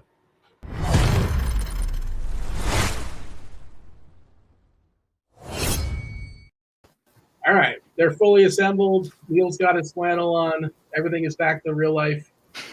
Longer rocking is Carolina Panthers. That's it. They had a good run, but and no UCF apparel. Unfortunately, our Knights disappointed yesterday. A lot of season for UCF. We made it 3 games. What's up, boys? Everything good? Not really. Vikings are sucking right now. Oh yeah, that's right. You're gonna be tilted throughout the show. It's terrible. This is horrible. I hate it so much. And he played Falcons against the Panthers because he didn't learn. He didn't understand. I've learned now. We don't pick on the Panthers anymore. Jefferson has 8 catches and 97 yards in the first half. That seems. And he should have had a touchdown, but he slipped on his last one. And he's not the leading receiver in the game. Not even close. DK's had one of those nights. He caught an 80-yarder. Was that like a slant or was that like a long deep pass? I didn't see anything. He's they don't use him like deep like that. They actually just want to get him the ball. It looks like it's going to be weird, but it looks like Julio, like what Julio would with the Falcons and Kyle Shanahan. He's fancy Wandale. Robinson. Insulting. All right, Tim, we got to get out of here because the boys, they have less than 2 hours until kickoff. Lots of takes to fire off. Actives and actives coming in 25 minutes or so. Do hit that like button. Do subscribe. Turn on notifications. Do not go anywhere because Beimfohr and the GPP Final Take show, they got you for the next hour and change. Erik, all yours.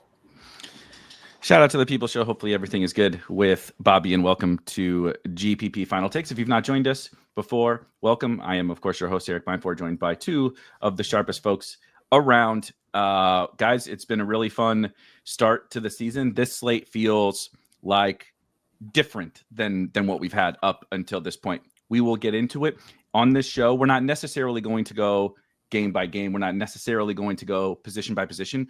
We're going to do what the title tells you, is kind of try to cover our final takes for GPPs in week 4 today, right? And this week, right, last week was like, oh gosh, what do we do with Jordan? Yeah, aforementioned Vikings. What do we do with Jordan Mason? What do we do with Ken Walker? What do we do with these like home run plays, right? The Cowboys and Bears games. What do we do with all of that? How do we construct tournament lineups?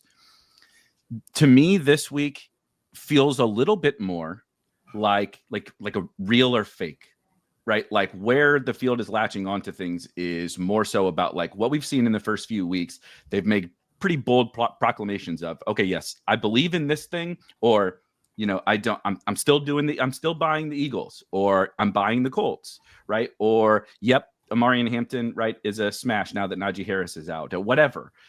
Christian McCaffrey, we're still doing this thing, right? We're going to keep doing the Christian McCaffrey thing. All of that stuff is playing into this slate, as opposed to, there are injuries, of course, right, that have opened things up, but it's not quite to the extent. And pricing, I think, is getting a little bit better, though maybe it's worse because we have those Falcons, like Neil played last week, right? Getting priced down. We have certain spots getting priced down because of a lack of production in the first 3 weeks. And is that real?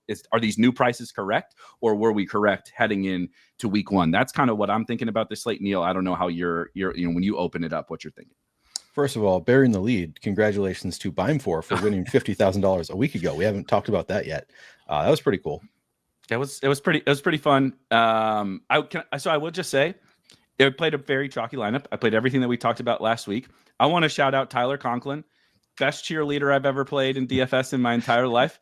Stood on the sidelines, watched everybody else score a bunch of fantasy points, and sat there with 0. The PMR was so misleading, right? I'm sitting with 1 million PMR, like I was feeling really good heading into the afternoon. And I had Caleb, Rome, Pickens, Conklin, whatever. And I'm like, the Vikings defense obviously was awesome. JT, you kind of had to play. And I'm sitting there, and then like other people like start like, like slowly catching, and I'm like, what do you mean? Rome caught a touchdown already? Like things are going well. And I'm like, oh, well, I got that Conklin guy that I might as well just wipe those 60 minutes off the PMR because he's watching Arondé Gadsden catch passes. Yeah, that was kind of brutal for you from that standpoint, but still, you'll take the money, despite the lack of points. I think you kind of nailed the slate. It is last week was pretty interesting from the standpoint of we had those awesome values and a lot of spend up options. I've sort of my view of this slate is through the lens of Christian McCaffrey and Puka Nacua. And are you just jamming them? Are you just playing them in every single lineup, or are you fading them? Because they just seem like they're too good for where they're priced right now. The floor is too high. The ceiling, if they can score some touchdowns, massive. So that's kind of how I'm viewing the slate is, do I just want to play these guys, just have them in the majority of my lineups?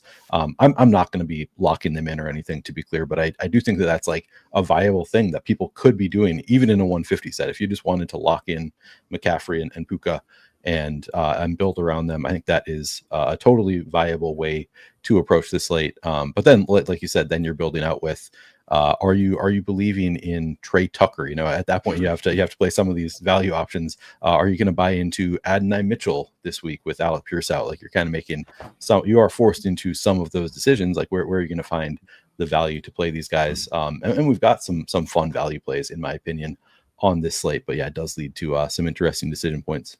Jordan, as I stare down the barrel at AD Mitchell in my lineups, it very much feels like the but did it work for those people?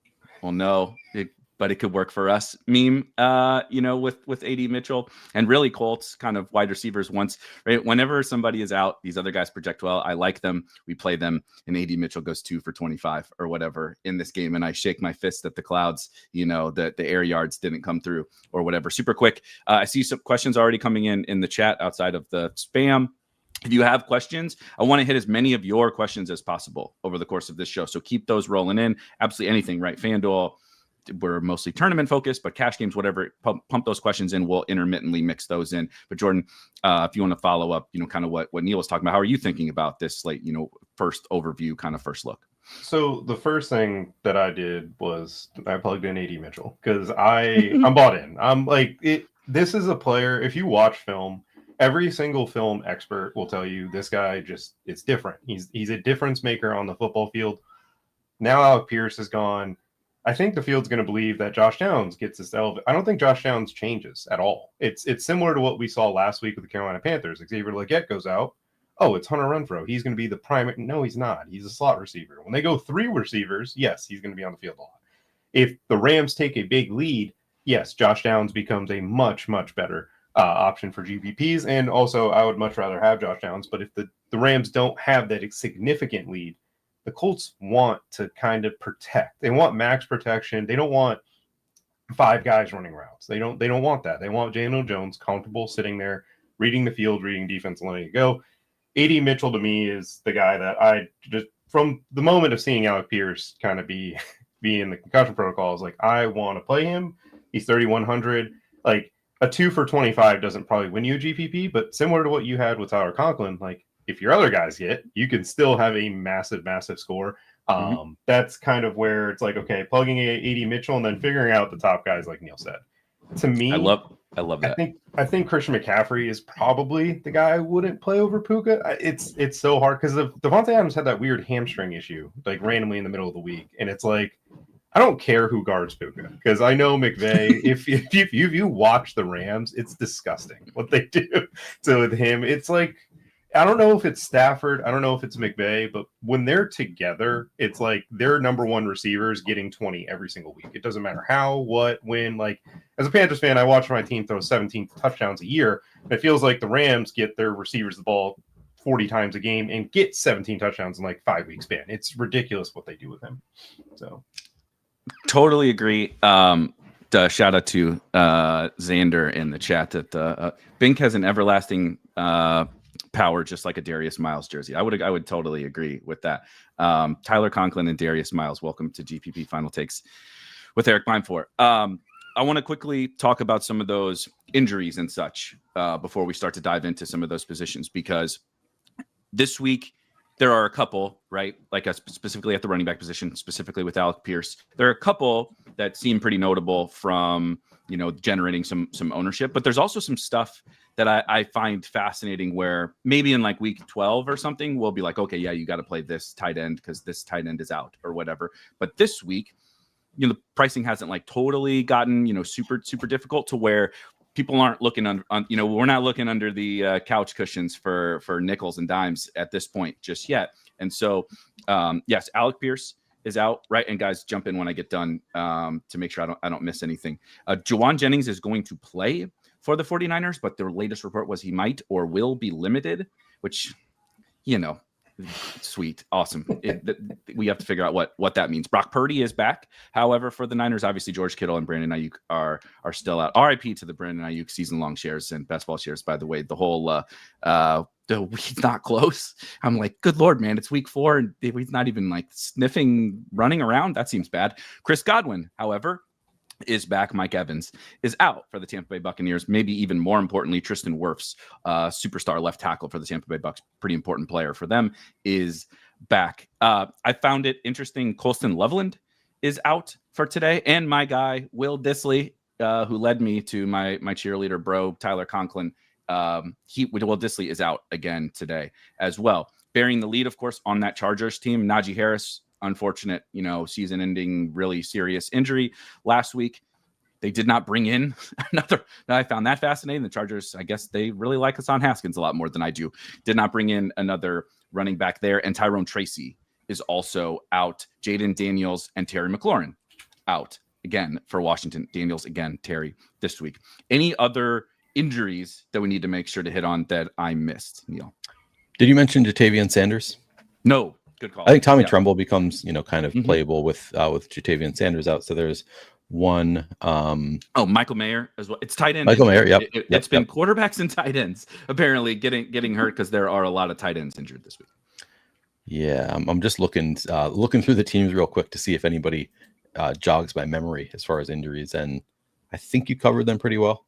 Isaiah Likely is back, another tight end. So I don't know if we care that much about that, but just something to note. I think that about covers it. Tedero McMillan is going to play. Ricky Pearsall is going to play. Chuba Hubbard's going to play. Chuba Hubbard is going to play. Nothing on Diami, correct? Yet that also could have impact. Juwan Jennings is playing but limited. Yep. Thank you, TJ. So then the last one I think that we won't get during this show is that Diami Brown injury, which sneakily is important. And I think that game is pretty fascinating for tournaments. So a lot of injuries, not a ton of injuries that are like opening up, oh my gosh, slam dunk, other than AD Mitchell, apparently, right? Slam dunk, run to the podium guys. But let's start with the running backs, because I think those injuries often end up, creating the most excess fantasy value for the price. Jordan, we'll stay with you. With Najee Harris out, with Tyrone Tracy out, how do those two backs fit amongst the Christian McCaffreys and the superstar spend ups? But also, I think you have tagged like Kyron Williams, Ashton Genty's at a good price. There's a lot of pretty viable running backs in a lot of different price tiers. How does that all fit together for you specifically with those guys benefiting from some injuries? So with Amari and Hampton, I'm afraid of Greg Roman. I'm afraid they just give Kamani Vidal some touches, and he is just one of those guys that I don't fully trust that, this guy's going to get the workload. I actually find it really intriguing that, like, for Gadsden, that's a tight end, obviously, but just someone that I'm looking at as a punt play at tight end, because I think tight end's super weak this particular week. And then with Cam Scatterbo, like, that dude's awesome. Like, I think from catching the ball, like, I don't think he could really get fizzled out of the offense. I think he's someone that will be playing a lot, no matter kind of what game script. Well, Amari and Hampton, it's not that he can't be a workhorse. It's that the Chargers, I don't think, will choose to make him the workhorse. The person I think it's not an injury thing, but like Travion. I'm a Panthers fan. I can tell you that the Panthers will probably. Oh yeah, no, fool me once, shame on me. Fool me twice, shame on you. Fool me 3 times. I'm gonna play Travion. I think that it's just the Patriot way has always been through fumbling. Like, you don't play the running back that fumbles, and with both of them fumbling, the stat that I found that was super intriguing, he played 75% of the snaps last week in the second half. 75. Like, to me, there's an idea that I have where it's like, I think he could play more than Omarion Hampton. And that doesn't feel right, but it's just like, this is, if you're fumble, like you watch Jordan Mason, Xavier Scott's playing a ton right now. Like, Jordan Mason fumbled and they didn't even recover it. And it's like, yeah, no, buddy, we're going to go to here because you're just another 7th round pick. Travion, I think gets a lot of love. And then I guess Scadaboo, just from a pure, I think the volume's great. And then Kyron's my favorite player on the slate. He hasn't really gotten there this year, and he's one of those boring guys. The role's still very much there. They've played some really tough, they've not tough, but they've scored in the red zone through throwing the ball.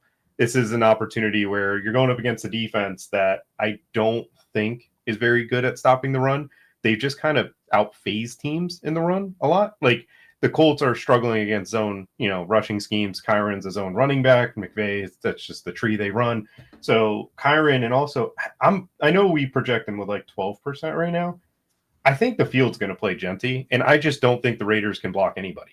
I know the Bears are very, very bad at stopping the run, but the Raiders, if you watch what Genty has to go through, it's like, this is just, it's Saquon on the Giants. Not that level of running back, but when Saquon is super inefficient, everybody points to his metrics. It's like, yeah, because this is what it looks like on Sundays.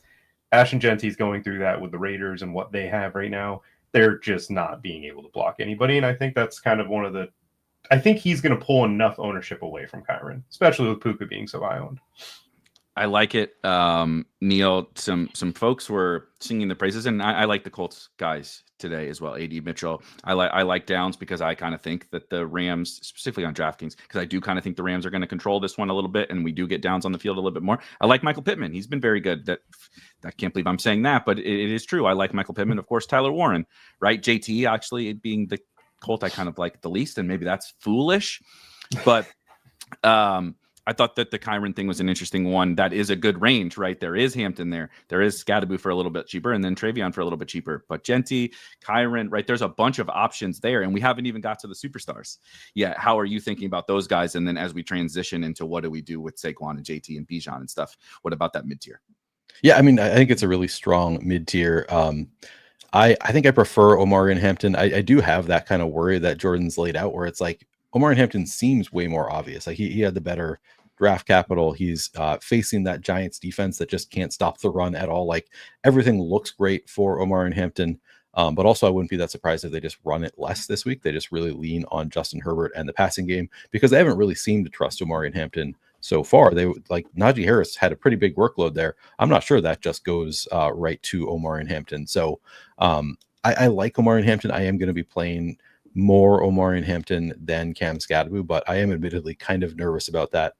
There are some other players that I do like in that range. I think I like Ashton Genty despite the offensive line. I think he is good enough that even without blocking, we've seen he's come so close to breaking off some big runs this year. Hasn't really gotten there, but man, the talent is there with Genty. I think he's got a shot against this Bears defense to put up some fantasy points. So I do like Genty. I don't mind the Kyron call out. Kyron, not like a running back that I love in general, but he's fairly priced and fair ownership there.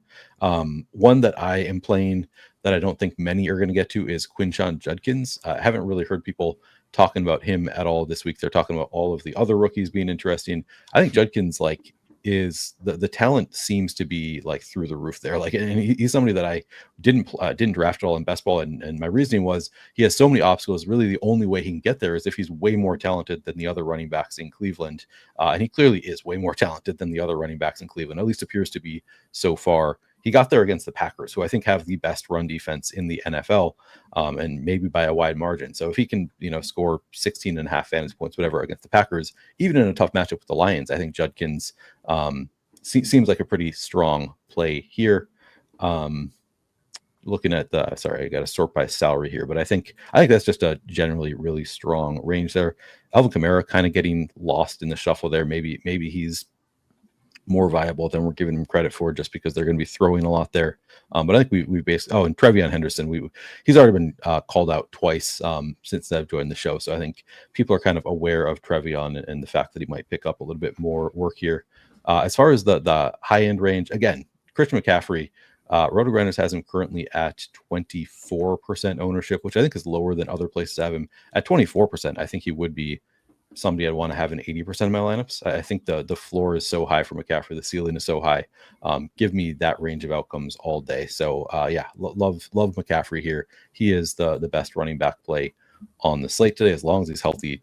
He just has an awesome floor. And then it's a little bit dicier with the rest of the high-priced running backs. I think you can make a pretty good case for basically any of them with Tristan Wirfs back. I think James Cook against the Saints, the spread is so large. I think the biggest concern there is if they get up too much, are they still going to keep James Cook in, or are they just going to go to Ray Davis late in the game? But I think the price tag is pretty good there for James Cook against the Saints.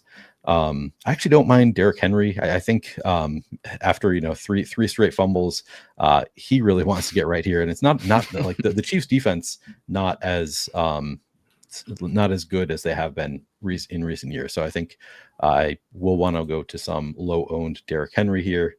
JT is just this year's Saquon Barkley, according to Scott Barrett, and I think that appears to be the case. He just looks really good at 7,500. My biggest priority of the spend ups is like Christian McCaffrey by a pretty wide margin. After McCaffrey, I think it's probably honestly Henry and Saquon both coming in at pretty low ownership. I think those two I like because of the ownership in the single digits there. Really kind of tough for me to get to Jahmyr Gibbs against Cleveland at his price tag. Just it's such a tough matchup there. Such a high price tag, splitting carries. Obviously, you can get there with PPR stuff, but he's not as much of a priority for me this week. And Bijan Robinson at 8,200. Man, I played so much of him last week. Maybe this offense gets right and he can score some fantasy points, but it's tough for me to get to Bijan this week as well. So I'd say, McCaffrey, Henry, Barkley, Taylor, Cook are kind of the priorities for me of the spend ups. I like it.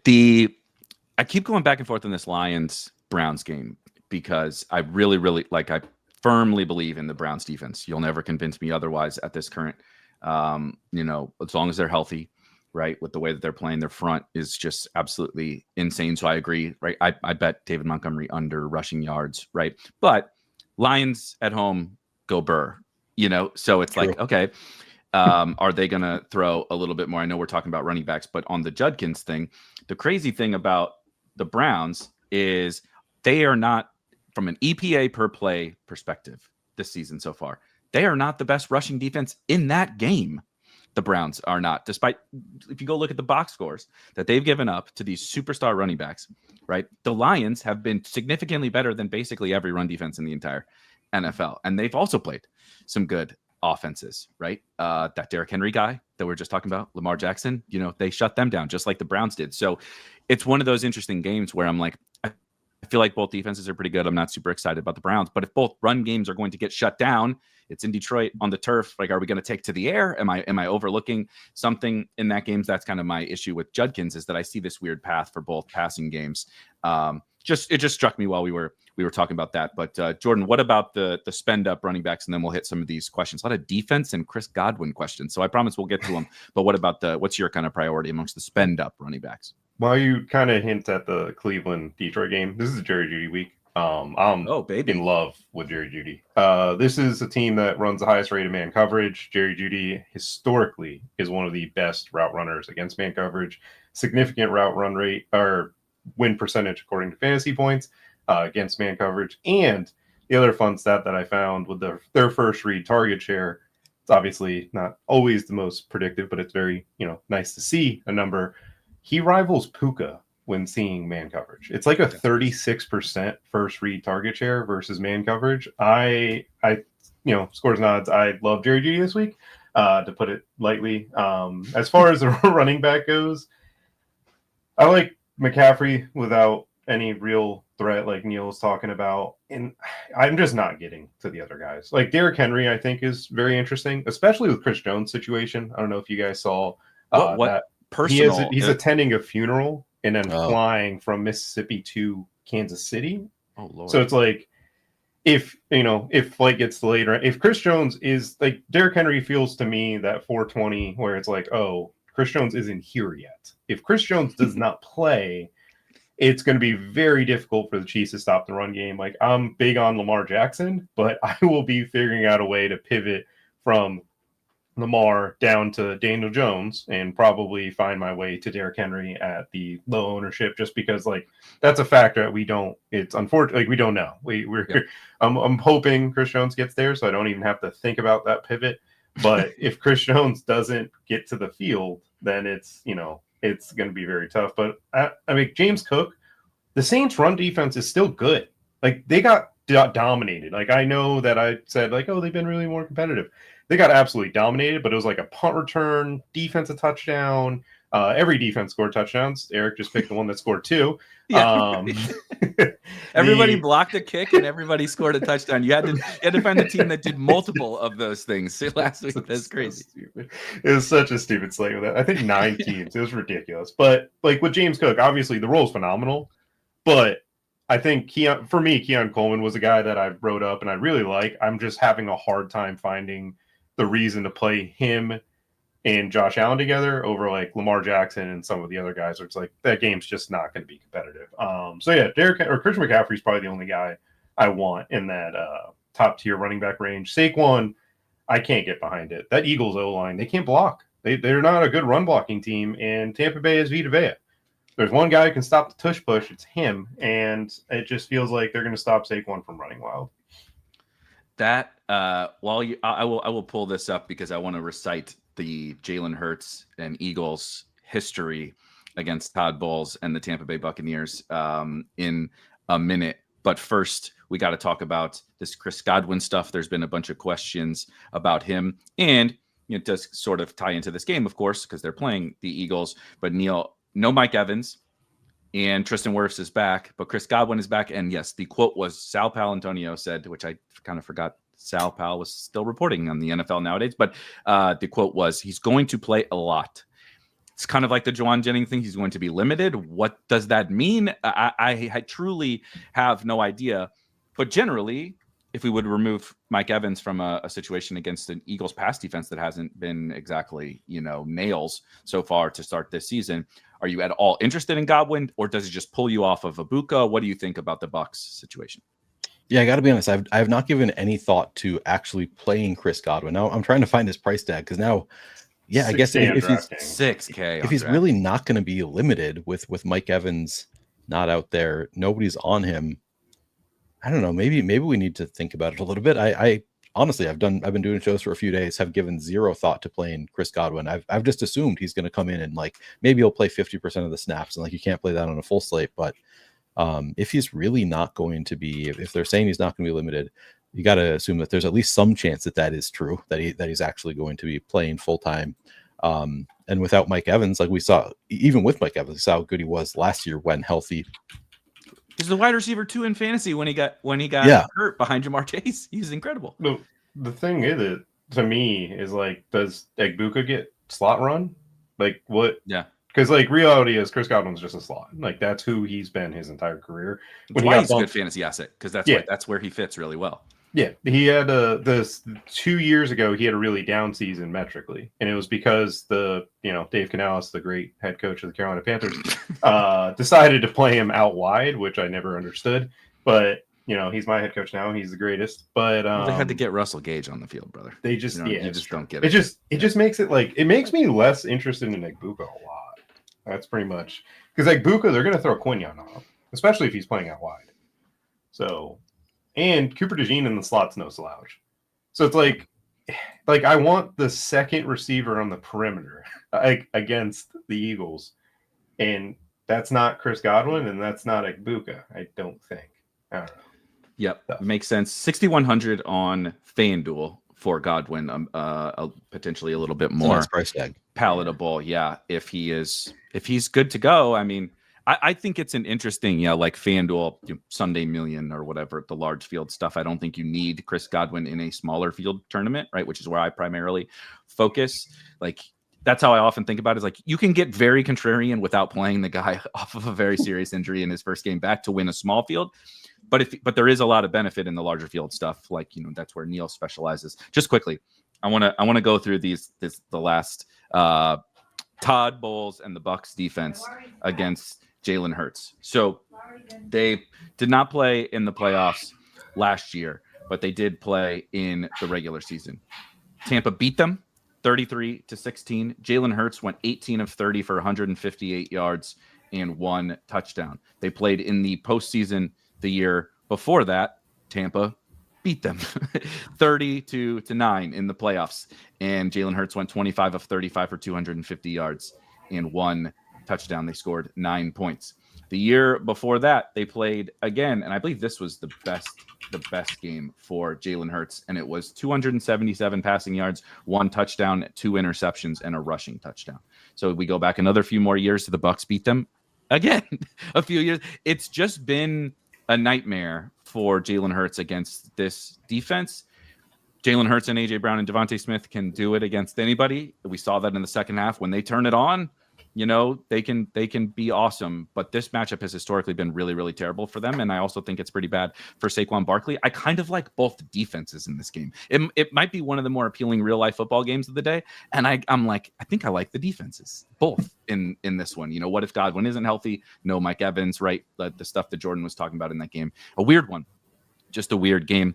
The folks have been asking about defense, though. We're going to knock defense out right away. I don't have as much conviction this week, Neil, as last week, and it really didn't matter because you could have played a lot of different defenses. But are you leaning into any defenses specifically this week?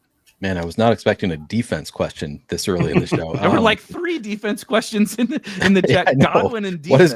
That's because you nailed defense last week. You nailed the one defense that outscored them all. True. So people are like, all right, what do you think about defense? They don't want to hear my thoughts. They want to know who was your Vikings play. On defenses. We don't care about we can optimize for the rest. Just tell me which 4% defense is going to score 30 or whatever. I'm getting to a lot of the Texans. I think that just match up with Tennessee. Texans really, really good defense. Derek Stingley is active, right? That's the news we just got. Let me double check that. Active, yeah. Derek Stingley. Yeah. So I think the Texans defense looks really good here against Tennessee. They are the defense I'm getting to the most. They're also a chalky defense. So let's see if I can find somebody a little bit more contrarian. I don't hate the idea. Your Eagles against the Bucs seems okay to me. Who else? Yeah, I think you can play the Chargers against Jackson Dart in his first NFL start. I think that's viable. Actually don't hate the idea of playing the Browns against Detroit. Obviously, it's Detroit in Detroit, so maybe not the best spot, but they're 2,200, really good defense. I think that is a defense that I can pallet there. Yeah, I don't know. Well, what do you guys think? I'm working through it. Who are some of my favorite defense here? I'm like the spend ups look pretty good to me. Detroit looks pretty good, but I definitely love Houston. I do like some of these other ones, but what are you thinking, Jordan? I like the Patriots. I was just going to say Christian Gonzalez. Gonzalez is back.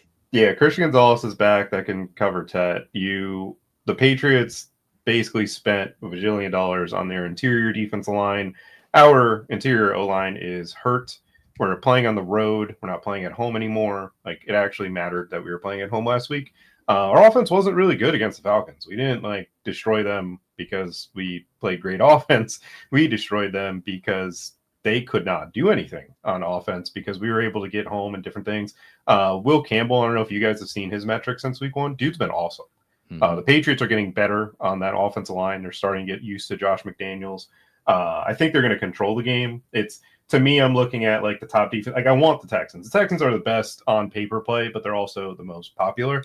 It doesn't feel like Eric's tight Vikings call. It feels like, hey, Vrabel's got his all-pro corner now. The Panthers have one wide receiver that's pretty competent, and it's David Moore and Hunter Renfrow.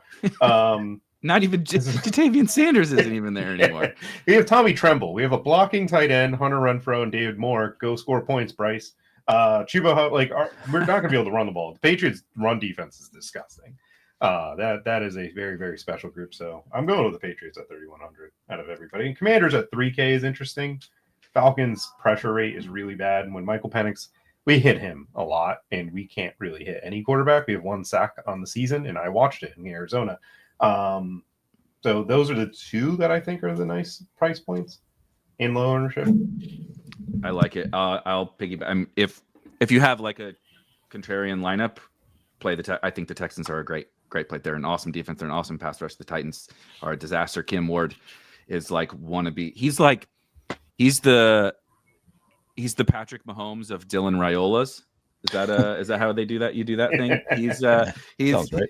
He's trying really hard to be this kind of, flashy backyard football type quarterback. He's just not quite there yet. I don't know if he'll get there, and they don't have the offense for him to be able to do. Yeah. So it's deserving ownership, I think, on the Texans, but I think my favorite tournament plays would be the Patriots as well. I've been eyeing the Christian Gonzalez thing all week because I was like, if they can just take away T-Mac, they're in trouble. Carolina is in trouble, as Jordan mentioned. I also toss in, I'm kind of interested in the Rams.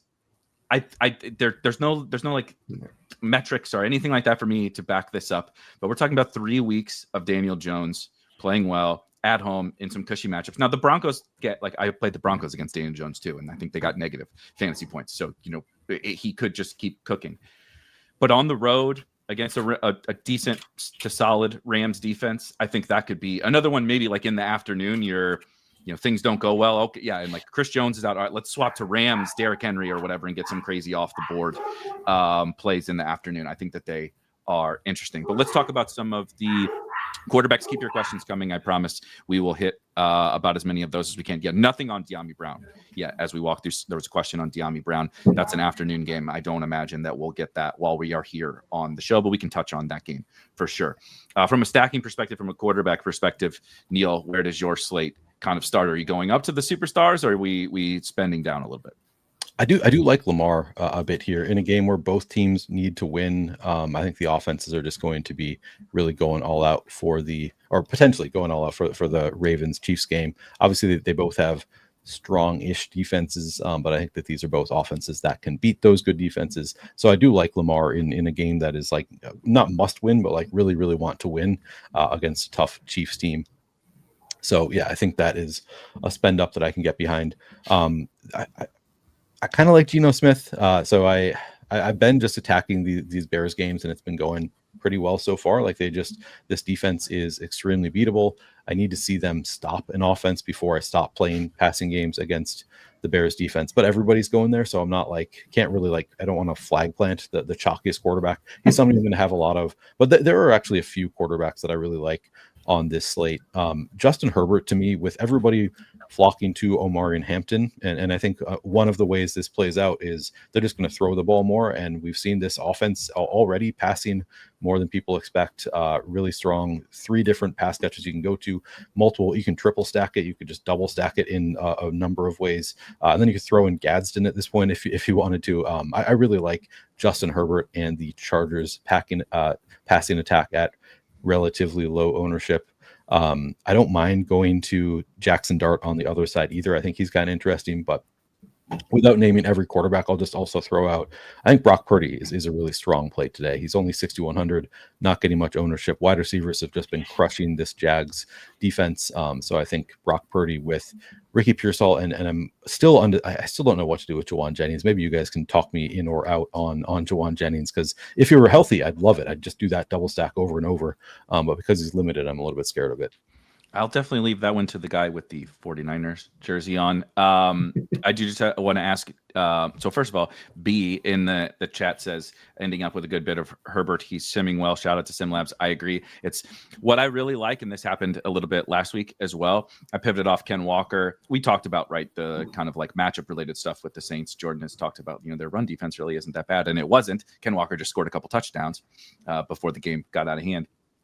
But it was also with the JSN stuff, and then once we flipped over the cards, this is also can be helpful this week for figuring out what to do with Geno, what to do with Jacoby Myers or whatever, is when we flipped over the early slate and you started to see the ownership, you can kind of readjust your ownership projections for the afternoon. And when Jordan Mason, I was in a, higher stakes, smaller field tournament, and Jordan Mason was in the 40s. I was and you're looking at the ownership, I'm there's a lot of running back ownership left, and there's Ken Walker left.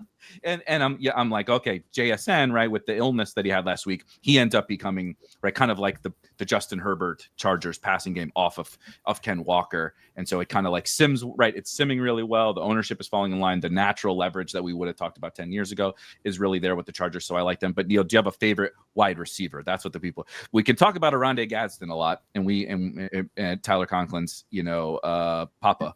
But what Lad, is it Lad week? Are we going back to QJ? Is Keenan going to score again? What are you doing there?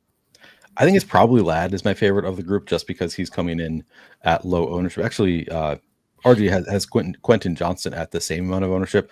Honestly, I'm going to be stacking it up every single way. But I think Lad is the one that I am most interested in, just because we haven't seen it yet. I wouldn't be surprised if the ownership comes in even lower than the 8% that RG has him at, just because, again, it looks like Quentin Johnston taking a big leap forward this year. Seems to be real with Quentin Johnston. Keenan Allen getting a ton of targets. So yeah, I think Ladd McConkey, though, still just extremely talented, and we haven't seen yet. I think he goes a little bit overlooked in favor of the cheaper options. So yeah, I guess I'd say Ladd is my favorite. I like it. Jordan, what do you have a preference on Chargers wide receivers? And then if you want to get into quarterback as well. Yeah, Ladd is definitely would be Quentin Johnston is always capable. I've learned that year one, it's what a good coaching staff can do for a player like this, where we're going to put you in a role that you can thrive at. We're going to give you confidence, and we're going to let it go. Obviously, he's been very, very good. He's stolen a lot of touchdowns so far this year. But Ladd has just got a significant advantage on these Giants cornerbacks, and the ownership is just perfect. It's okay. I'll buy into it this week when it's not super popular. But as far as the quarterback position, Lamar is just the guy I'm going to get to. I want Allen too. It's so hard to justify it with the matchup, and it feels like Lamar's going to play hero ball. This is one of those games where Lamar just tries to be Superman. Double bonus time, baby. It's like if he tries to be Superman, you're getting he's got the best probability to get the 300 on this slate. I'm looking out of all the quarterbacks. I know Geno Chalk. Again, I love Geno Smith. Geno is not the guy that you want to be necessarily going all out on in the game where, one, he's popular. That's never a good feeling. And then two, the Bears try to play two safeties deep. Kyler Gordon's coming back, which is going to allow them to play a lot better over the middle of the field. That's a matchup with Jacoby Myers that I'm really interested in. I'm interested to see what Brock Bowers is like. It's if Brock Bowers was fully healthy, I think I'd be okay, I get it. With Brock Bowers being the banged up that he was, it's so tough. And I'm still kicking myself for trying to convince myself Dante Thornton was the play over Trey Tucker last week. I felt like the big play was coming with the Commanders. The most intriguing, cheap quarterback, in my opinion, is Penix. I know how bad they've been, and I totally understand, but I'm the Commanders just let Trey Tucker go for 150. The Falcons receivers are as healthy as it gets, as cheap as they are, and you're sitting here, Penix, Mooney, and Drake London, what? It's 15? That's $15K, I think, on DraftKings right now between the three. It's in a dome. You're playing the Commanders, who, they have given up big yardage. They get a lot of pressure, and they get a lot of sacks, but guess what? That just makes it so that Penix has to throw the ball again. A quarterback, he threw for 300 in their game last season, too, against Dan Quinn. In Commanders in his second start on a Monday Night Football. Kyle Pitts was even super productive. It's just really intriguing that nobody wants Atlanta, but they're a team where if you're not playing Bijan because you don't like the matchup, there's a $5,100 quarterback playing in a dome against a defense that's been awful against big plays. That's the most intriguing one that I'd probably mention. Other than that, there's not many quarterbacks. Mahomes was getting a lot of love early in the week. I just can't, he's just not the guy from 5 years ago. He can't throw the deep ball still. He gets one or two a game, and maybe Worthy fixes it, but it's terrible. He's been terrible this year. Worthy and Taekwon watching the Mahomes bombs sail over their heads is going to be two guys who run 4.240s on the outside, and Mahomes still can't complete a deep pass. It's going to be hilarious. Neil, I think you are also in on the Falcons. I cannot get past $5,700 Drake London. It's really hard for me not to see. I think that the run out has been mostly fluky in terms of why he hasn't put up big games. The role was as good as it gets in week one. Truly, without Darnell Mooney, the whole offense was built around him and Bijan. Checkdowns, obviously, the defense knew that as well, and the matchup wasn't awesome. Week two, right? They dang, sorry, because I know the Vikings game isn't going well, but they just steamroll your Vikings and never really have to throw the ball, right? Throw it 19 times or whatever it was. And then last week, look, sometimes it doesn't go the offense's way. We talked about J.C. Horn being a potential, a little bit of a hindrance to, outside wide receivers like Drake London. I think this is a pretty darn good spot. And while he's popular, it's one of those where, like last week, that's how I felt about especially once we flipped over the cards with Jordan Mason, where it's like they're supposed to be popular, but like what should his ownership be? And I was like, I think Mason was underowned. I think Drake London is probably underowned because nobody wants to play Penix. Nobody really likes that game, right? Marcus Mariota's on the other side, so it's just going to keep that ownership like in check enough to where he should like 50. If we had 5,700 Drake London in this matchup a month ago, we would have said like, oh my God, what did DraftKings do? Like take down the slate and reprice it, right? But this week he's not even the highest owned wide receiver. Yeah, looks awesome. Totally with you on London. Totally, yeah. Penix also. If I had not really pounded the table for him last week and he just flopped completely, I probably would have said it more loudly this week again. But yeah, no, I'm with you on playing Penix again. I like London again. I like Mooney again at 4,700 again. He was targeted 11 times last week. I mean, that should have gone so well for me. He was under 1% owned, targeted 11 times against the Panthers, and just fell flat. Elite corners, man. Yeah, apparently elite corners for the Panthers. But the Commanders just gave up 3 touchdowns to Trey Tucker. So I think that if Trey Tucker can do it, I think Darnell Mooney should be able to as well. And I also want to Kyle Pitts also I think is very viable at 3,600. Talked about it last week that I actually think he's taken a step forward this year. He came out of that game a little bit hurt, but I still think Kyle Pitts is better than he has been in the past and too cheap. And if somebody can go off against this defense, also viable in the stack. I will say we talked about the Chargers like passing attack, and then we can hit on any other stacks and quarterbacks that we haven't quite talked about yet. But just talking about like Keenan and like, oh, you like Ladd over Keenan, like talking about Keenan has been playing well. But if you kind of, look at the way that Keenan is getting home, it's very Keenan light, right? It's exactly how you would expect Keenan to get home. It's a bunch of shallow stuff, right? He's getting targets, which is great. He scored a touchdown in every game, and he's had 60 yards in every game. He has not broken 20 DraftKings points, right? Which is like fine, but we're starting to reach price points where when he was 4,300 or whatever, sure, dude, sign me up for 19 points at 4,300. But just he's $400 cheaper than Drake London. Drake London can go for like 40 in a game. I don't think Keenan has that in him. Can he score 20? Of course, of course he can.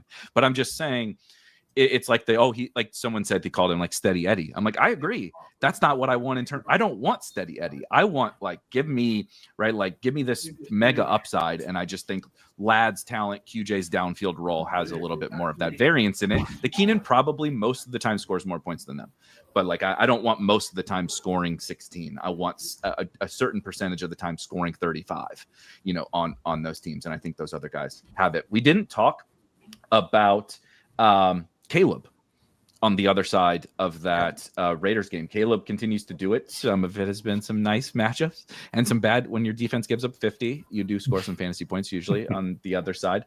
I don't know how you feel about this spot for Caleb Jordan, but the Raiders have been a pretty nice pass funnel themselves. It's really shutting down the run and getting torched through the air. I think that's pretty appealing for the Bears, and Caleb is certainly not low owned, but nobody's super excited about Rome at 6,300, right? Or DJ Moore, or now Cole Kmet, another punt tight end. There are some Bears options that are appealing in a pretty good spot. Yeah, the big thing with the Raiders in particular in this matchup with Caleb is when I watched the Monday Night Football with the Raiders Chargers, it felt like Herbert was doing a lot of special stuff. He was making a lot of special plays happen, and Caleb has the ability to make the special play happen. But the Cowboys, every throw was extremely wide open. Trayvon Diggs spent more time looking at the ground than he did covering Rome Odunze. It's a defense that also the Cowboys, all their eyes were on Caleb and not they played this zone scheme like it was barbaric and not match. They weren't playing match coverage. Matt Eberflus, funny, when Phil Snow, who's the Panthers DC when Matt Rule was in town, he joined the staff for the Bears 2 years ago, I think it was. And he took the Bears defense, like in the middle of the year, the Bears all of a sudden became this great pass defense after being one of the worst in football, because his coverage scheme and the way he teaches match tries to prevent a lot of the big plays. And he got away, and now all of a sudden Matt Eberflus can't stop anything. So I like Caleb in matchups where I believe that Ben Johnson can create that crazy scheme like play. And against Patrick Graham, I'm just not sure, because it's one of the weirdest. He's been their defensive coordinator for like 8 years through 3 coaches. like he was the guy that was coaching with McDaniels. He was coaching with Pizach, who actually, weirdly enough, coached my father when he was in Pop Warner. And he stayed with this staff. Like Pete Carroll's like, yeah, you're sticking to calling the defense. So I'm just interested to see if they can out scheme them. It felt like the Commanders did a lot of cool running plays, and that worked. I wonder if DeAndre Swift is like an intriguing option for me in this slate, where it's like the Commanders showed you how to get off the big run. Can you guys replicate that, or are you guys not there as a run offense? It's a game, and I'm just not like, it's so popular, and I get it for good reason. But like even Luther Bird, and I saw someone mention in the chat, he played like 15 snaps. Like he wasn't out there. He scored a trick play touchdown. Yeah. It was fun. Yeah, I was very excited. He's exciting, but Zacchaeus is still their guy, which is just sad. Someone was I think it was Matt Harmon speculating that he actually thinks Burden will take DJ Moore's job eventually. Yes, I agree. Which I thought was pretty interesting. I think the expectation, and mine was too, that he'll just take over Zacchaeus eventually. But he thinks. So I just thought just random while we're talking about. I think he's a good trade target. Like I think DJ Moore getting traded makes a ton of sense for everybody involved. It doesn't seem like he's having a good time there with Caleb. No. Do most people have a good time playing for Ben Johnson and Dennis Allen, and like they're not a lot of great vibes from playing with those coaches. But anyway, I think that about Daniel Jones. We should probably talk about Daniel Jones. I think this spot is pretty appealing. Neil, what are you doing with him? And then is there any other quarterbacks in your pool? Yeah, Daniel Jones definitely in my pool. Not my biggest priority, but like he's kind of an obvious, like definitely should be in your player pool just given how good he has been so far this year, and honestly not super chalky either. We've got Daniel Jones. Single digit ownership there, easy to stack him up with Tyler Warren, Michael Pittman, again, Adonai Mitchell, a lot of ways you can go, Josh Downs even, a lot of ways you can go there. Yeah, I think Daniel Jones, a pretty strong play there. Others in my player pool, I mean, we've talked about some of my favorites when we look. I mean, Drake May, I do think, I don't want to say that I'm playing anybody against the Panthers anymore, but I think I will play a little bit of Drake May, just a strong quarterback option. I think we've named all of the priorities for me. Panthers have Xander in the chat. Carolina Panthers have allowed a league low 2 total touchdowns to quarterbacks in 2025. Insane. They're 1-2, and they've allowed two touchdowns. Hold on. That's insane. The other thing with the Carolina Panthers that people forget is, like, again, I'm a fan, so it's obviously like I'm very unbiased. That's one thing I will always say. In 2023, we only gave up 19 passing touchdowns with the same defensive coordinator. It's just if JC Horn is hurt and Mike Evans is on the field, just play Mike Evans, because I swear every time that he goes out, it's like our defense becomes like when JC Horn is on the field, our defense is formidable against the pass. Last year, JC Horn was barely on the field, and also we just gave up touchdowns left and right to everybody. But yeah, no, it seems like the scheme, we fired a lot of defensive guys except for our DC, which is just a weird move, but it's worked. Like, we've been pretty good. I mean, definitely. I think it's a Travion and Patriots defense day, though. That's the perfect. Boney asks about on FanDuel. Neil, I'm glad this has been awesome. We showed up and Tim was touting Travion, and you guys are touting. I didn't even have to do it. I thought I was going to have to show up and be like, look, I had a good week last week. I'm going to lose this week, so don't listen, because I'm doing trade. Like, I'm like, every week that I play Travion, I lose, and when I don't, I win. So I'm playing him this week, which means it's going to be bad. But I agree with you guys. And Boney wants to know, on FanDuel, would you rather play Scadaboo or Travion? Yeah, what is the ownership? Let me take a look quick at the ownership. Move over there real quick, because that will make a big difference. In fact, the price is very close. The price, Scadaboo is priced too well on FanDuel. Obviously looks great there, but let's see. He's 5,400 and 21%, and Travion is, we got to scroll. 5,700, 2%. So yeah, in large field tournaments at 2% ownership at 5,700, I do think Travion Henderson might be the stronger play for large field tournaments, or at least like relative to ownership. Like Travion is the clearly better play here. I think it's got to be like clearly too cheap, but 21% ownership is, he's 10x the ownership of Travion Henderson. And nobody's going to be surprised if Travion Henderson outscores him. So yeah, I think for large field tournaments, it would be Travion Henderson. For anything like cashy at all, it's clearly Scatterboo. You agree with that, Jordan? Yeah, no, I'm out on Travion today. It's just one of those. I'm going to die on the hill this week with you, Eric.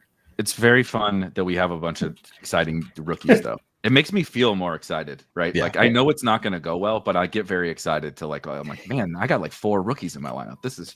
Where was this last year? All these rookie running backs when we were all doing 0 RB last year, and just none of them hit. This is the NIL. Is what NIL did.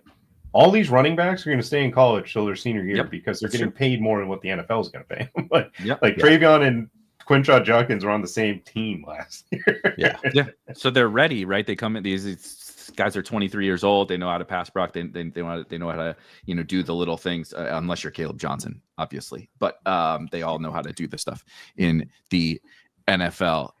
Let's see. There was a couple questions. I'll go back and check some questions, but let's talk about some more wide receivers.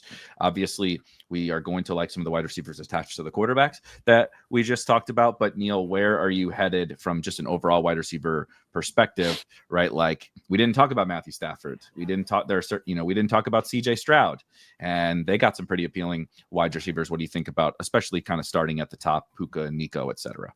Yeah, Puka is again, he's the wide receiver version of Christian McCaffrey this year. Just the usage is too good. Now Devontae Adams might be somewhat limited today.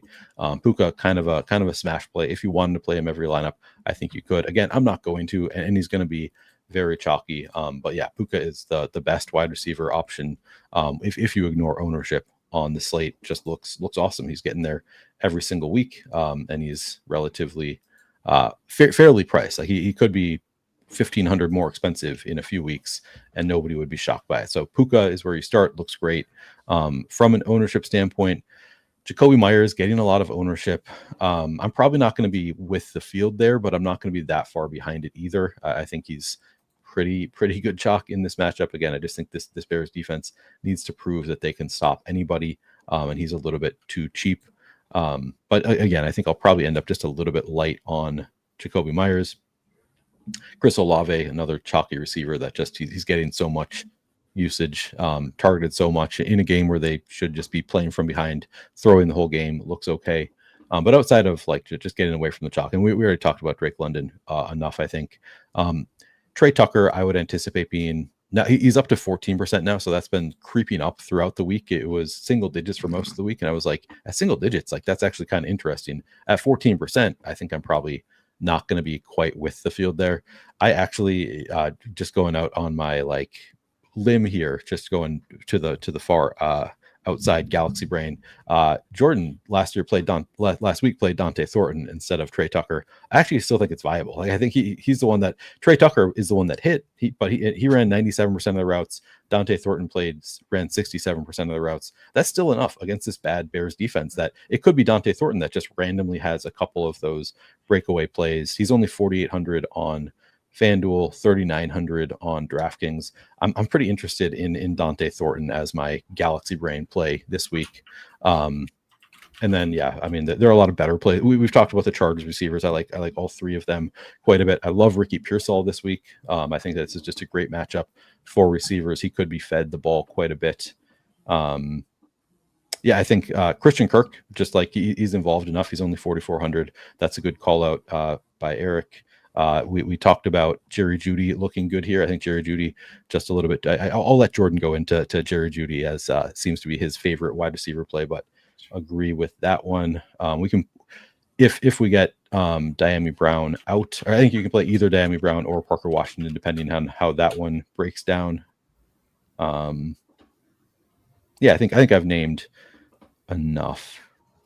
Just quickly on the Dante Thornton thing. despite I don't imagine anyone would guess this. Despite last week with Trey Tucker, bunch of big long touchdowns. Do you know who leads the Raiders in air yards on the season? It is not Trey Tucker. It's not Jacoby Myers. It's not Brock Bowers. It is Dante Thornton. He has the most air yards on the team. He hasn't converted them, obviously, like Trey Tucker has, but he's still getting shots down the field, right? It's low volume, but that's his role. That's his job, is to stretch the field, and it hasn't hit yet. But I found that fascinating when I was just looking. I'm like, is that, you're trying to see, like, is this Trey Tucker thing real? And my conclusion was no. But in the midst of trying to figure out that conclusion, it was like, dang, this Thornton role is like exactly what we thought it was going to be. It just hasn't come through yet. Jordan, what do you think about wide receiver? And then, at the top end, how are you guys? I want to hear how you guys are like sort of navigating the, Puka, Nico, et cetera, are all going to be very popular. Like, how are we putting our lineups together? Are we not doing both of them? Are we jamming both of them and then getting a little bit different, that kind of roster construction stuff? So with my love for Jerry Jeudy, it makes it a little bit easier to kind of get away from, like, I like Jerry Jeudy and A.D. Mitchell. You only have so many wide receiver spots to kind of put in. So for me, the one receiver that I think is just going way too overlooked is Malik Neighbors. Jackson Dart, if you guys are unfamiliar with what he was in college, go look at Trey Harris's numbers in college. Trey Harris just got the ball every single play. It didn't matter. If he was isolated one-on-one, Jackson Dart was going his way. Last week, Russell Wilson missed Malik. Like, the Chiefs did not, this game plan, he never got open. It's like, no, Russell Wilson just didn't get him the ball. This is the game where I think Malik Neighbors, like, I wouldn't be surprised if he saw like 18 targets. Like, you're a rookie quarterback. You're playing the Chargers, who won. They score pretty fast. They're going to have the advantage. And it's like, Malik Neighbors just ends up becoming this guy who gets 15, 16, 17 targets. And at the top range, like, if he's getting that, like, he outscores Amon-Ra.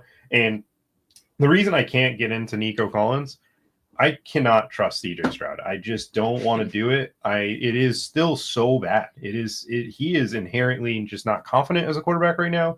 And if Bryce Young wasn't as disappointing as he was and different things, and Tua didn't exist, I feel like people would probably talk about CJ Stroud quite a bit, because, I mean, the NFL, if you have a good rookie season, nobody gives up on you.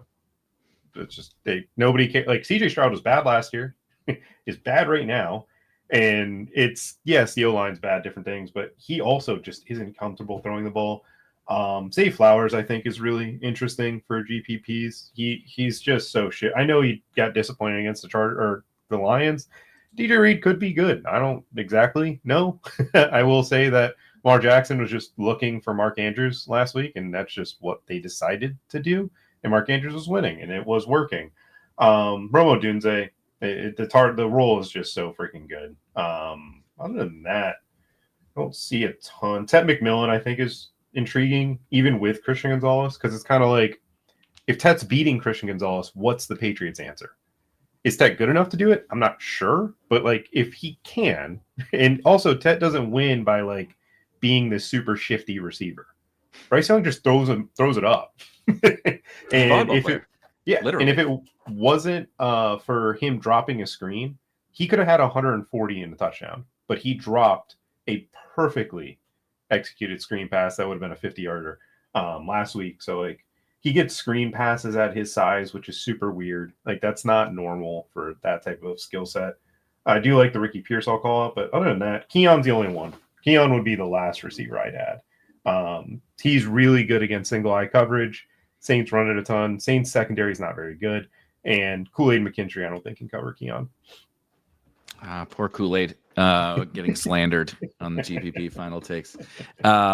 Would you guys, a question in the chat, triple stack Geno, or on your Geno teams, Neil, how are you kind of approaching the wide receivers? Because I know you talked about Thornton and stuff, but Michael Mayer is out, right, for at tight end, but then Bowers is like dragging his leg around. It's like, it's kind of a weird situation. Jacoby Myers is chalk, but for good reason. We talked about Thornton versus Tucker, but like, how are you kind of thinking about your Geno stacks?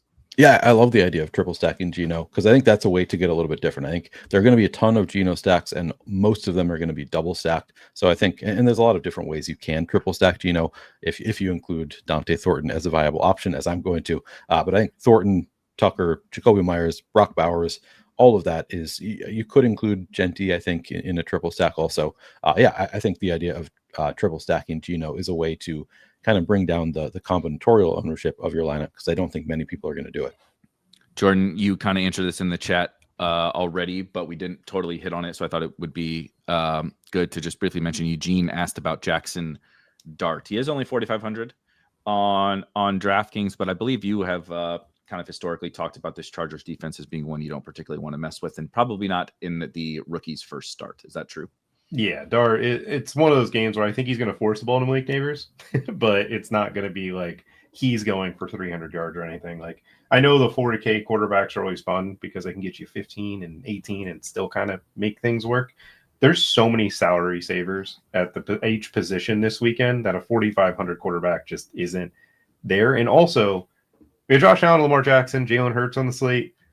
One of those guys could easily just go for 45, and your quarterback at 4,500 gets 15, and it just doesn't matter whatsoever. So I think Justin Herbert on the opposite side of his own game can go for 305 or something in this game. And so it is that's when I wrote this like slate up, that was the thing I struggle with the most. There are some very clear good point per dollar plays, Geno among them, right? Daniel Jones, Caleb, what have you. But then there's just, I actually prefer Herbert to Hurts, but if you want to put Hurts in that there's these, that's what I'm going to call the stars, right? The real life stars, Lamar, Allen, etc. And it's not so difficult to get them. And you can play these pieces, right? You can play Chargers pieces with Lamar. You can play Puka with Allen. Yeah. You can play. You can do all this. You can get your Raiders. You can play Jacoby Myers. You can play Dante Thornton. And you know what? Dante Thornton helps you get Lamar freaking Jackson. Into your lineup. It's like, because I agree with you guys about like CMC and stuff. I don't love Saquon. I don't love Derrick Henry. I don't love those guys. I do kind of have some funds to mess around with, especially if you pay down at tight end. That the quarterback thing is just one of those I'm prioritizing a little bit more of the, like, just give me the superstar and I'll win kind of with some other plays, some cheaper plays elsewhere. We got 5 or so minutes before we bring crunch time in. They will lead you guys all the way up until lock. We'll hit a couple of our last kind of favorite plays here and such. But if you have any more questions, of course, if we don't get to your questions, crunch time will get you guys taken care of for the final 45 minutes. But we're going to try to hit as many of those here kind of down the home stretch. We'll give you our flag plant plays, which I don't remember even what we said last week. I know that I gave out Tyler Conklin props, which was really put a damper on a good week. Didn't make me feel very good. But we'll give out our kind of flag plants and we'll bring crunch time in. But I want to hit as many of you guys' questions before we go. There's a great, I know you guys are not in the baseball streets, but Brian in the chat, it's killing me with it. There's a catcher named Ben Rortvet who is really bad hitter, but he's a Major League Baseball catcher. And there was questions about like, was he a must have from some people? And it's like trying to think of what the equivalent would be of that. It's like, is Justin Watson a must have or something like that was like the question basically. Let's see. FanDuel, Neil, Scadaboo and Devontae. That's an interesting one. We haven't touched on Devontae much with the injury, but he's interesting. Or Genty and Ricky Pearsall. Genty and Pearsall. What about you, Jordan? Ooh, Genty and Pearsall, I think it's close. It's pretty close to me. Oof, 24-6 Steelers. Scrolling back. Would you scored, play? Though. What do you? Oh, they did. Did they score? Carson Wentz, the Xavier Scott. Xavier, son of a Xavier Scott. I have so much of the Vikings in basketball. That's like the one touchdown that doesn't help me. I think having the optimal lineup in tournaments right now if that was Jordan Mason. Pain. Oh my gosh! And it's of course it's Xavier Scott. That's oh god.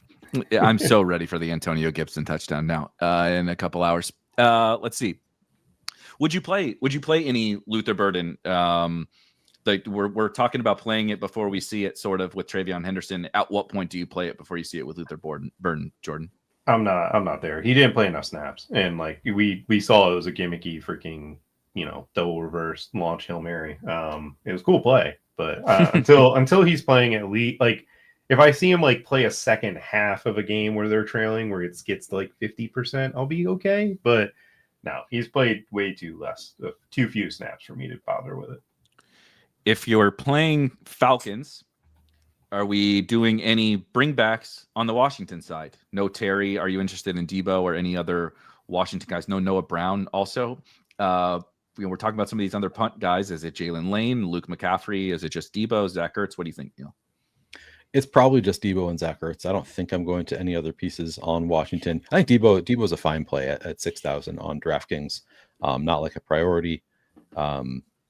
Chris Moore, I guess, kind of a value. Jalen Lane, but I don't think I'm going there today. I think I have other value dart throws that I prefer. So yeah, probably just Debo or maybe a little bit of Zach Ertz. Justin asks, we didn't talk about him, and I think we probably should have, but Juwan Johnson, if they're just going to keep getting killed and they're going to keep playing at a lightning quick pace and they're going to keep throwing 45 times, do we need to just keep playing Juwan Johnson, Jordan, at tight end, despite our love for some of these other guys? Yeah, no, he's a fine value play. Like, he's low owned too this week. Like, Hunter Henry getting more ownership than him is just sad. Like, I know that Hunter Henry was really good last week, but Juwan Johnson's been good every week. And I don't think that their ownership should be, like, I don't think Hunter Henry should be 3 times the ownership of Juwan Johnson. 12 targets, 9 targets, and 8 targets for Juwan Johnson. Still no Taysom Hill, still no Foster Moreau, which means still no time on the sideline for Juwan Johnson. He's going to play every snap. He's basically playing every snap. I think he's one of those guys, I think, where we talked about, like, the fields. Are they buying it? Are they not buying it? And it's like, nobody can like, people are just not really buying the Juwan Johnson thing, but the role is absolutely nuts. Yeah, exactly. Brian, that's Jeffrey Springs, another MLB. That's one of my.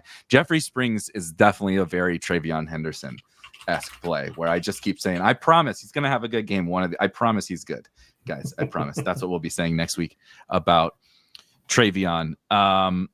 Let's get to some of our Carolina versus tight end. Jordan, I guess somebody's asking about the Hunter Henry thing. Any specific takes on Hunter Henry / tight ends versus Carolina? He's a good player, and he'll be a good play because Christian Rosemoon's really bad. But it's like, you don't play Hunter Henry when he's chalk. Like, it's just one of those guys at tight end that I'll never, like, he's not 2K, he's not minimum or 2,500. He's 4K, and Brock Bowers on Slate, and amongst some other tight ends that do get more work than him. I also, again, riding the Travion Henderson train, so why would I play the tight end? That guy's not going to steal a touchdown or two from me in the goal line. I promise he won't, but it's one of those things. He's the type of tight end I'll never play when he's chalk. I'm with you. 2 final questions before we give our bold calls and bring in crunch time. Colts stack in single entry DK tournaments. Neil, you cool with that? Yeah, definitely cool with that. And on that, JB Yankees asks, is AD Mitchell a good enough play today for the Colts? And I will say that was the opening remarks from Jordan was AD Mitchell hype. So I think, yes, AD Mitchell is a pretty good play today. 3,100. I mean, it's hard to deny that for sure. Let's give some hot takes. What's going to win? Last week we did kind of like, what's a chalky thing? I don't think this week is quite like that. Right now, it's all coming back to me now. I took the really bold claim that Jordan Mason was going to have a good game. We really got crazy with it. But this week, I do think you can kind of, it's pretty wide open. There's a lot of good plays, but it's a lot more wide open. What, Neil, is kind of the little bit more off the beaten path thing in tournaments that you have to have this week to win? The Millie Maker, your large field stuff. Yeah, I'll go with the one that has the likeliest odds of hitting at relatively low ownership, and that is Brock Purdy to Ricky Pearsall. I think is just the stack you need this week. We'll include Christian McCaffrey in that stack as well. So double stack with Christian McCaffrey and Ricky Pearsall.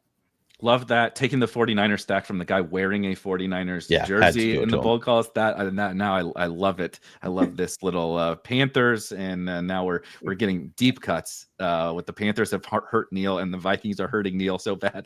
He's going for the deep cut. But Jordan, what do you got?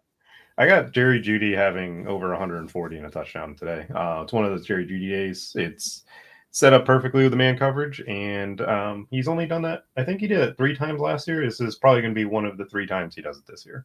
So. I love it. Those are some very fun ones. I will say, I know Neil mentioned Brock Purdy, but you can play a lot of the guys that both of those guys just played and play a quarterback who's going to hit the double bonus, and that is Lamar Jackson. Goes 300 and 100 on the ground, goes nuts. They need to win. They're 1-2. It's a huge game for the Ravens, and I agree. Neil mentioned it before. Jordan has too. This Chiefs defense is not the same. Chris Jones is at a funeral currently. Like, that doesn't seem good for the Chiefs defense. I think Lamar just goes absolutely crazy. So, wrap all that up, put it together in a package, and that's what's going to win you some tournaments. Let's go ahead and bring in crunch time.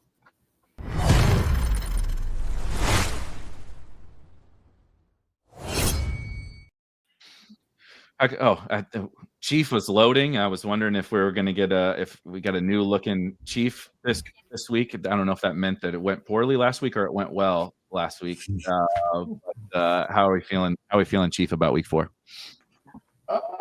Feeling okay. Usually when I'm feeling like that's one of my best weeks.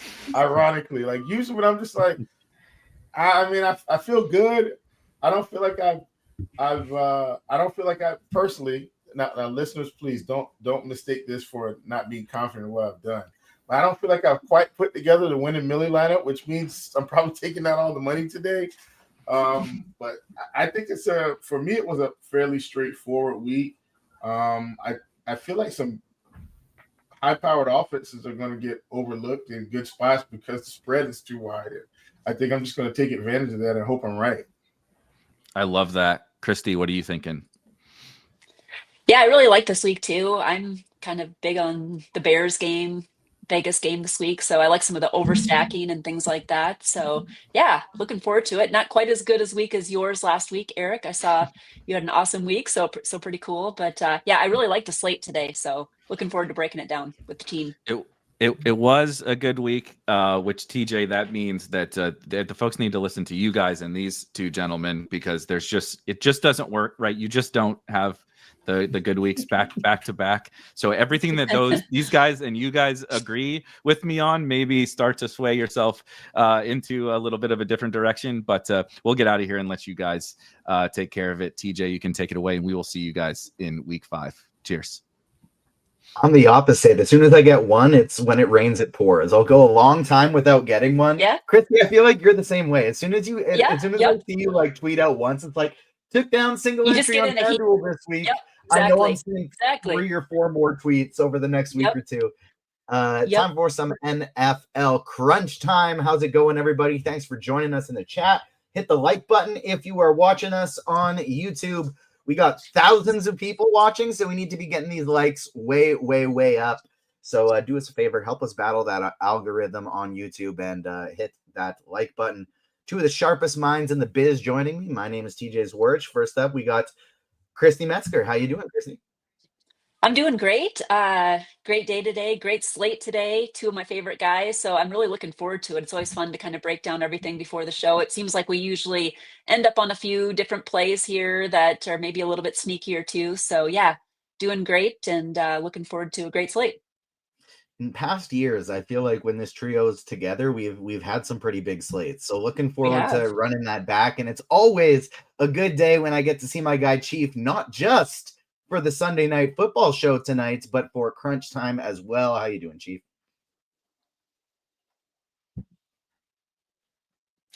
I'm good. I should be on crunch time, a fair amount. I'll be on a few times a month, so that will be fun. I'm always excited to get on the show with Kristi. I see her like once a quarter now. I'm so disappointed. RG. I know. Set me up with my girl here. Let me hang out with her a little bit. But yeah, I'm glad to be here, man. And hopefully we can put together some good stuff for the people. All right. Well, we don't got a ton of time, so let's dive right into it. Chief, I will throw it to you first with some stacks and general overview before we start going position by position here. We'll, of course, do general thoughts, position by position, take your questions from the RotoGrinders live stream Discord and the YouTube chat. Chief, how are you planning on attacking today's slate? So I was talking about some high-powered offenses, which means we're going to get to some big quarterbacks. I like the Bills today at home. I think they make quick work of the Saints, and so I'm really high on Josh Allen this week. He wasn't as low. He's not as low owned as I thought, but this receiving core is very low owned, and so pick your poison. I don't know if any one of them is a slate breaker, but they're all pretty cheap. So I do like the Bills as a stat for what it's worth, a whole lot against the Saints. Secondarily, I'm not sure how many people are going to be looking to kind of stack up Atlanta and this Washington game outside of everybody seems to want to play Bijan. I like the Atlanta offense at home against the Commanders. I hope I'm right. And then obviously one of the biggest gaps on the day, man, the Lions facing the Browns at home.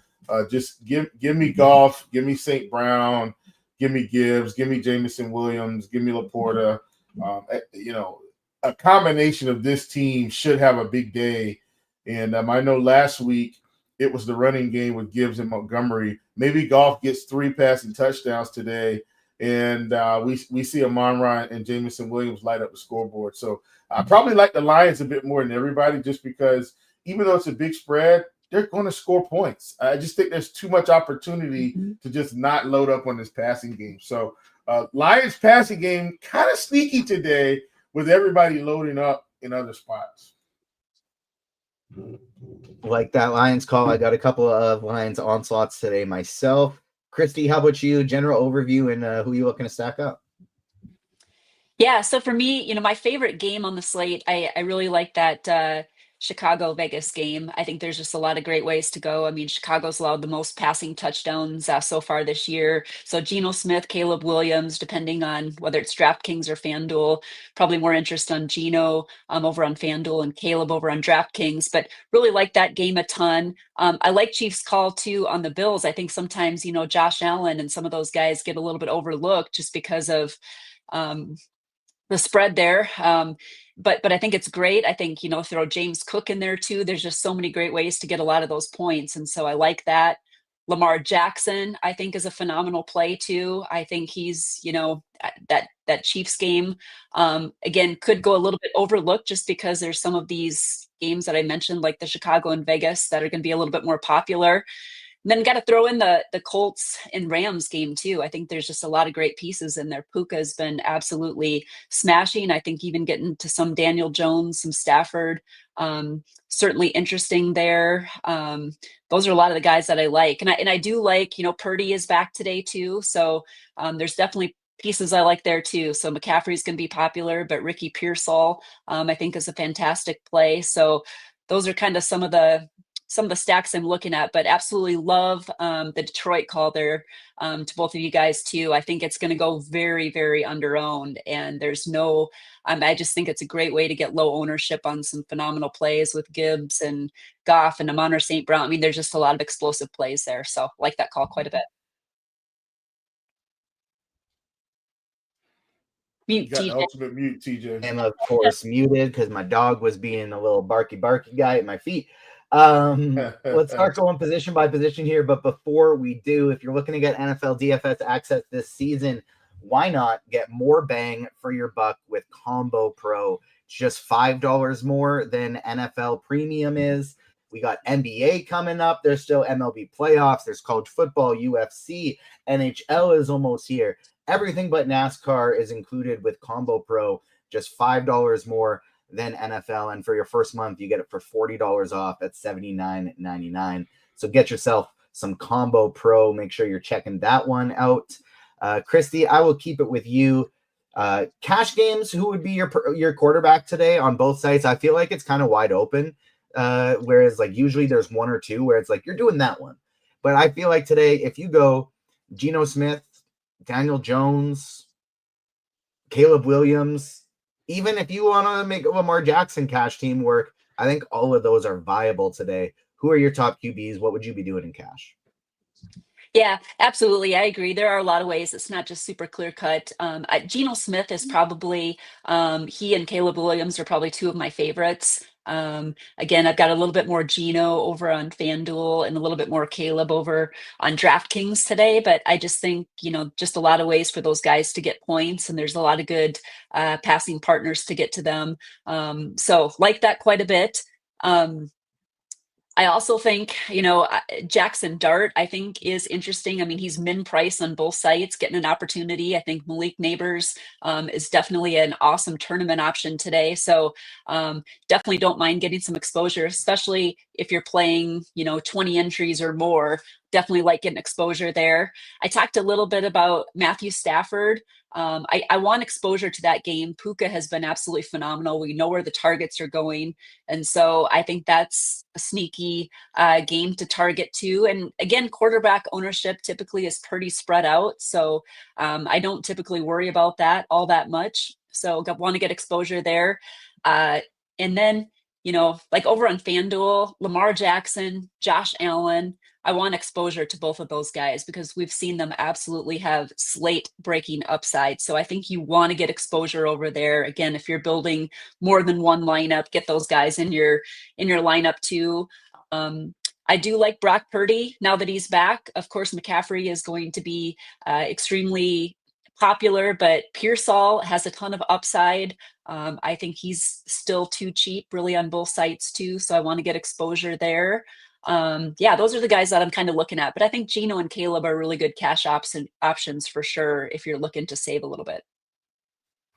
Purdy, especially on FanDuel, he is very cheap over there this week. I got Gino as my cash guy, Lamar is my favorite spend up, and Daniel Jones, Stafford, and Caleb, the guys I like the most for large field today. But I like the Jackson Dart call. I liked Justin Herbert today. Both of those guys in that game. That's like the one early game that I'm very interested in today. All the other ones, just like, let me wait until the afternoon because the afternoon games are just incredible. Chief, how about you? Who are you prioritizing at QB? So, Kristi mentioned Gino in that game. I think because of his price on DraftKings, man, just that's a phenomenal price. Once again, I am building a little bit different and kind of going off the beaten path today. Jared Goff getting no ownership. I mean, just no ownership. And at 6,400, probably a little bit overpriced. Obviously, do I think Lamar's a better play? It has more upside, yes. But once again, it's just I'm not going to call it a gut play because I do think they're going to just run through Cleveland here. But Jared Goff at 6,400, one of my favorites on the day. I like Matthew Stafford quite a bit.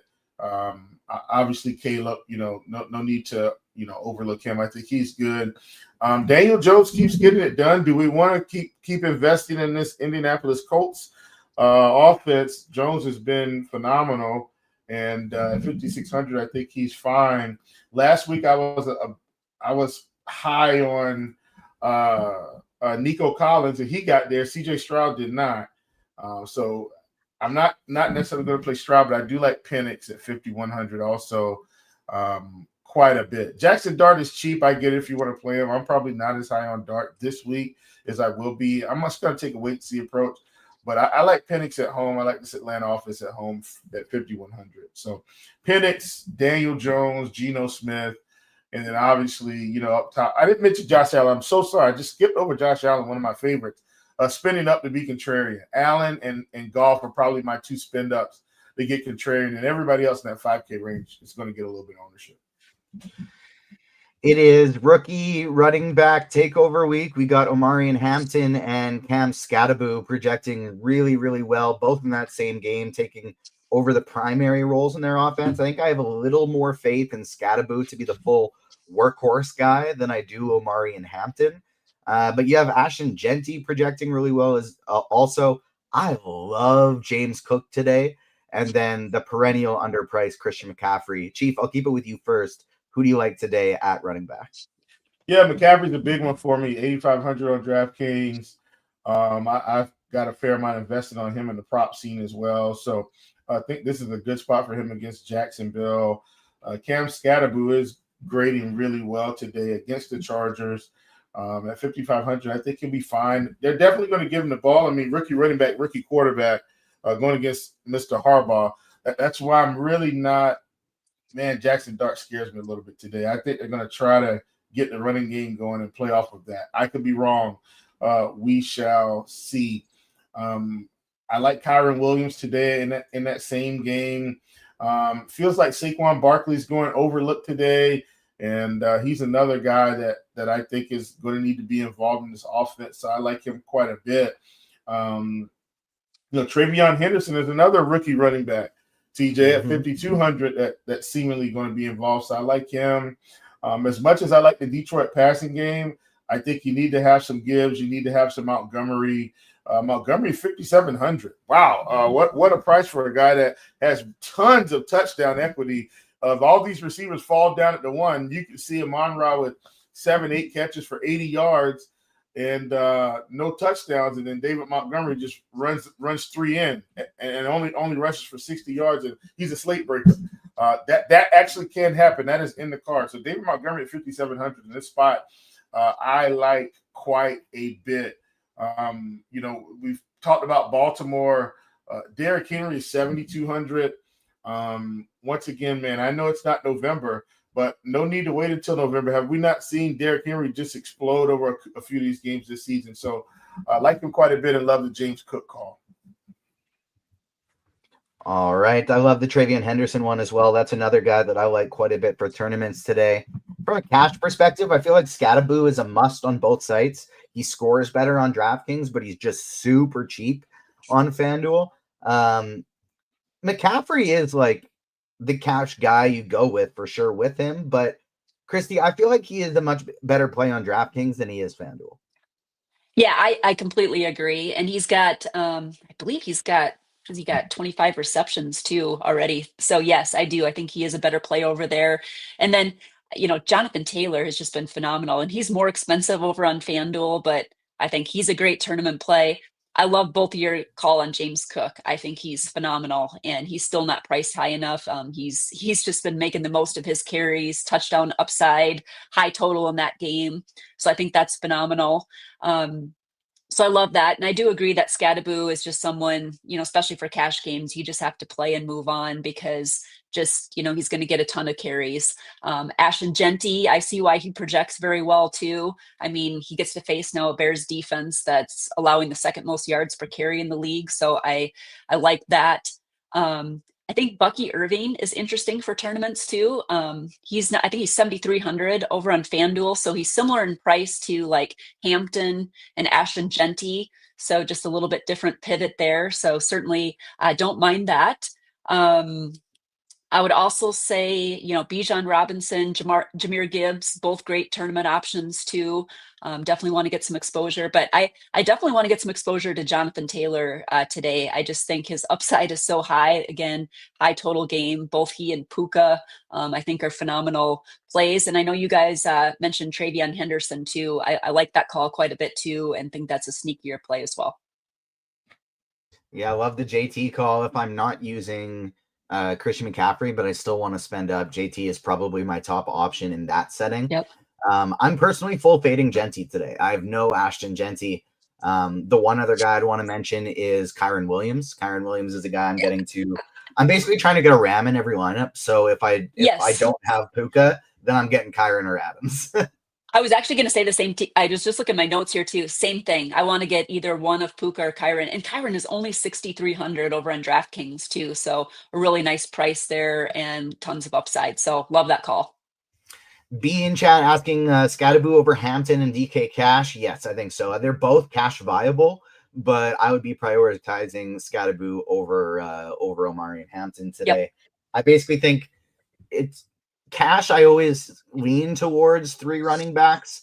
I don't think you have to, but it's where I lean. And I think you're doing, if you are doing 3, it's 3 of McCaffrey, Hampton, Cook, Scattaboo. Would you agree with that one? I would definitely agree with that. Yep. All right, let's pivot over to the wide receiver position. Kristi, we will keep it with you. Obviously, it's Puka day. Puka is going to be crazy high owned. He's going to be the highest owned receiver that we have seen this year. He's also just projecting insanely well. He projects incredibly well in the RotoGrinders projections. In the blitz projections, he is 6 points higher than any other receiver on the slate. You play Puka in cash. What are you doing with him in tournaments?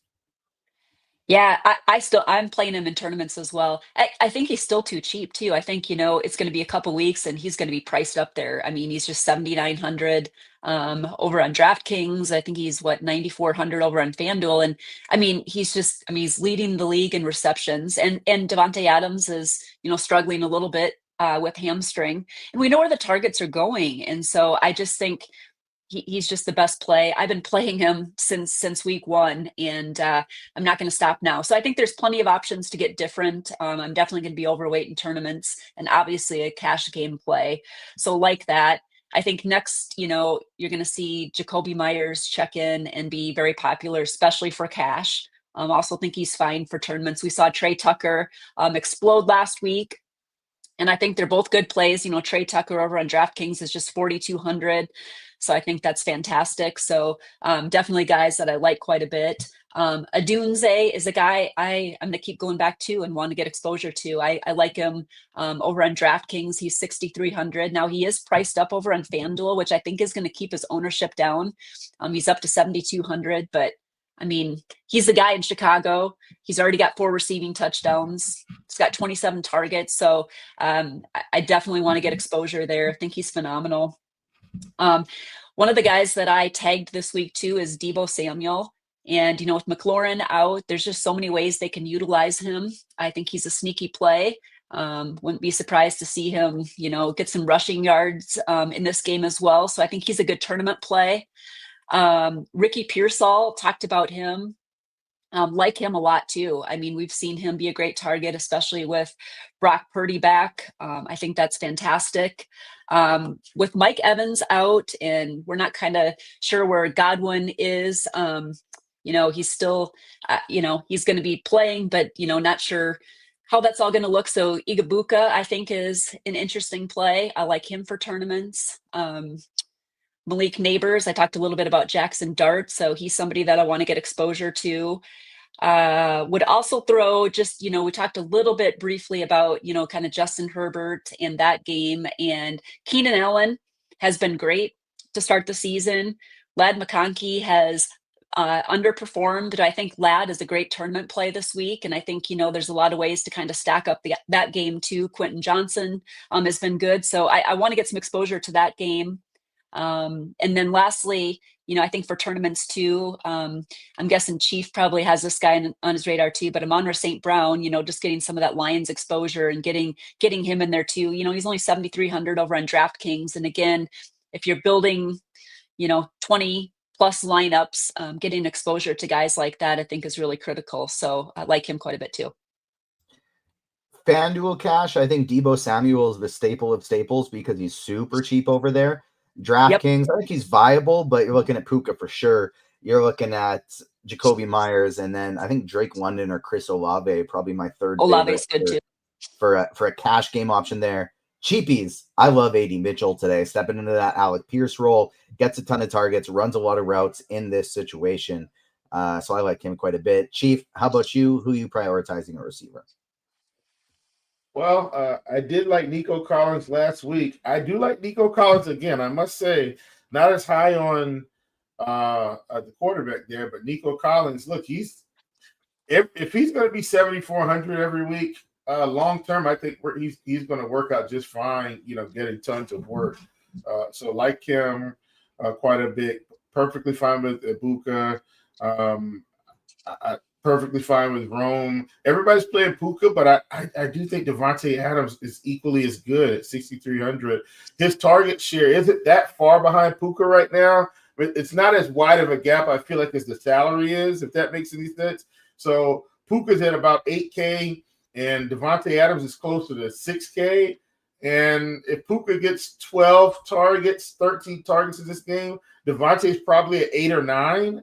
Maybe 10 if it gets really competitive and they got to push it late. So I like Davante quite a bit.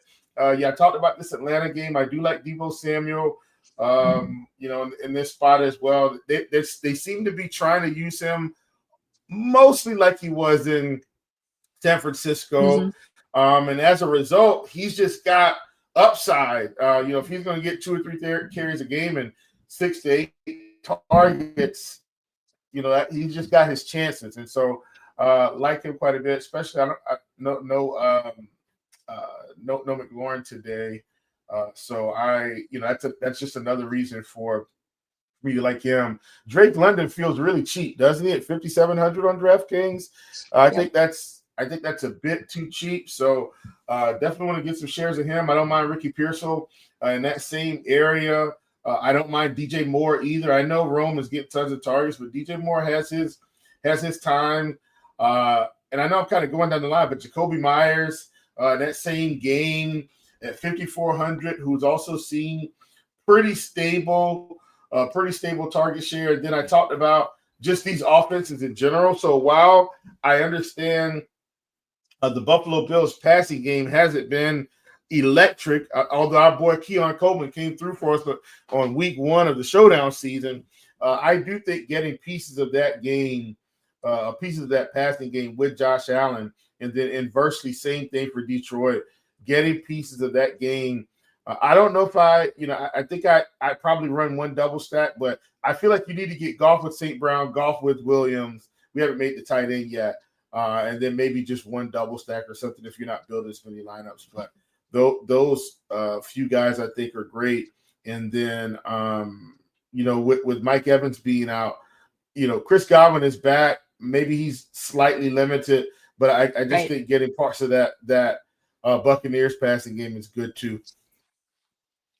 TJ, could I also mention two that I forgot? I want to mention especially on FanDuel, Michael Pittman's only 5,800. Don't mind that in that game. And then McMillan is still 5,800 in that Carolina game, and I think he's a really good play now that we know he's back and playing this week. So just a couple other guys I wanted to throw out there too, especially on FanDuel. All right, let's pivot over to the tight end position where we got Brock Bowers all alone up top. We got Tyler Warren in the mid-tier looking like a really, really strong play today. Probably the cash game play on both sites. But I love the punts. The punts are where I'm going today. Cole Kmet without Colton Loveland, or Rondé Gadsden without Will Dissly. Those are going to be my guys today. Chief, how about you? Who are you playing at tight end? Yeah, don't mind Cole Kmet at all. Brock Bowers is still Brock Bowers. I think he'll be fine. Boy, how the mighty have fallen. We kind of saw this coming last season and a portion of the season before that. Travis Kelce, 4,800, where in years past he's been 6,500, sometimes close to 7K. Just not getting it done. It's going to be very touchdown dependent. I've talked about this guy. I like Sam Laporta. I like him quite a bit. Mark Andrews got going in this game against Detroit. And this is a game against Kansas City where it should be competitive, so I don't mind him. I think we expect a little more from Zach Ertz, but once again, I do like this game.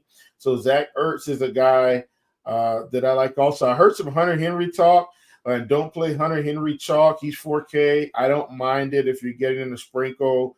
Haven't quite given up on David Njoku yet. This is a game where they're going to be behind. Kyle Pitts, they said they want to give him the ball, TJ. They've kind of stood by that. He's had 5 or 6 targets every game. So I'm okay with Kyle Pitts. And I'll leave it at that. I know Cole Kmet at 3K, obviously with no love, and that's a great play. But did want to mention some of those other guys. Kristi, how about you? What are you doing at tight end today?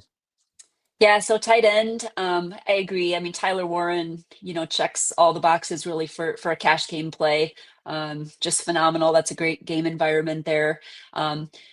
There's a lot of great cheap options. I do think Brock Bowers is great, though. I really like that game a lot. And I don't mind some of the double tight end builds today, too, just because there are some good cheap ones. But I do want to get exposure to Bowers. I think he's got a potential for a breakout game here today. I love the Cole Kmet call. I mean, he's cheap. He's in that Bears game environment. What do we have him projected at 5-6% ownership? So just not a lot of ownership there. I think he's very sneaky. I also like Juwan Johnson. He's actually leading the Saints with receiving yards. And so I just think there's some upside there. He continues to get a lot of targets week in, week out. So I like that. Hunter Henry is a guy that I don't like to play as much when he's going to be as popular as he is. Don't mind him at all. I think he's a fine play. In my 20 entry max and things like that, I definitely have exposure. I do like Zach Ertz quite a bit too. He's just 4,100 over on DraftKings, and I definitely think he has some upside. It'll be nice, of course, when we get Daniels back, but don't mind that. Brenton Strange, I think, is fine too. TJ, you talked about some of those punts. I mean, he's just 3,200 over on DraftKings as well. So yeah, those are the guys that I'm kind of looking at. But yeah, Tyler Warren, Bowers, Cole Kmet, Juwan Johnson.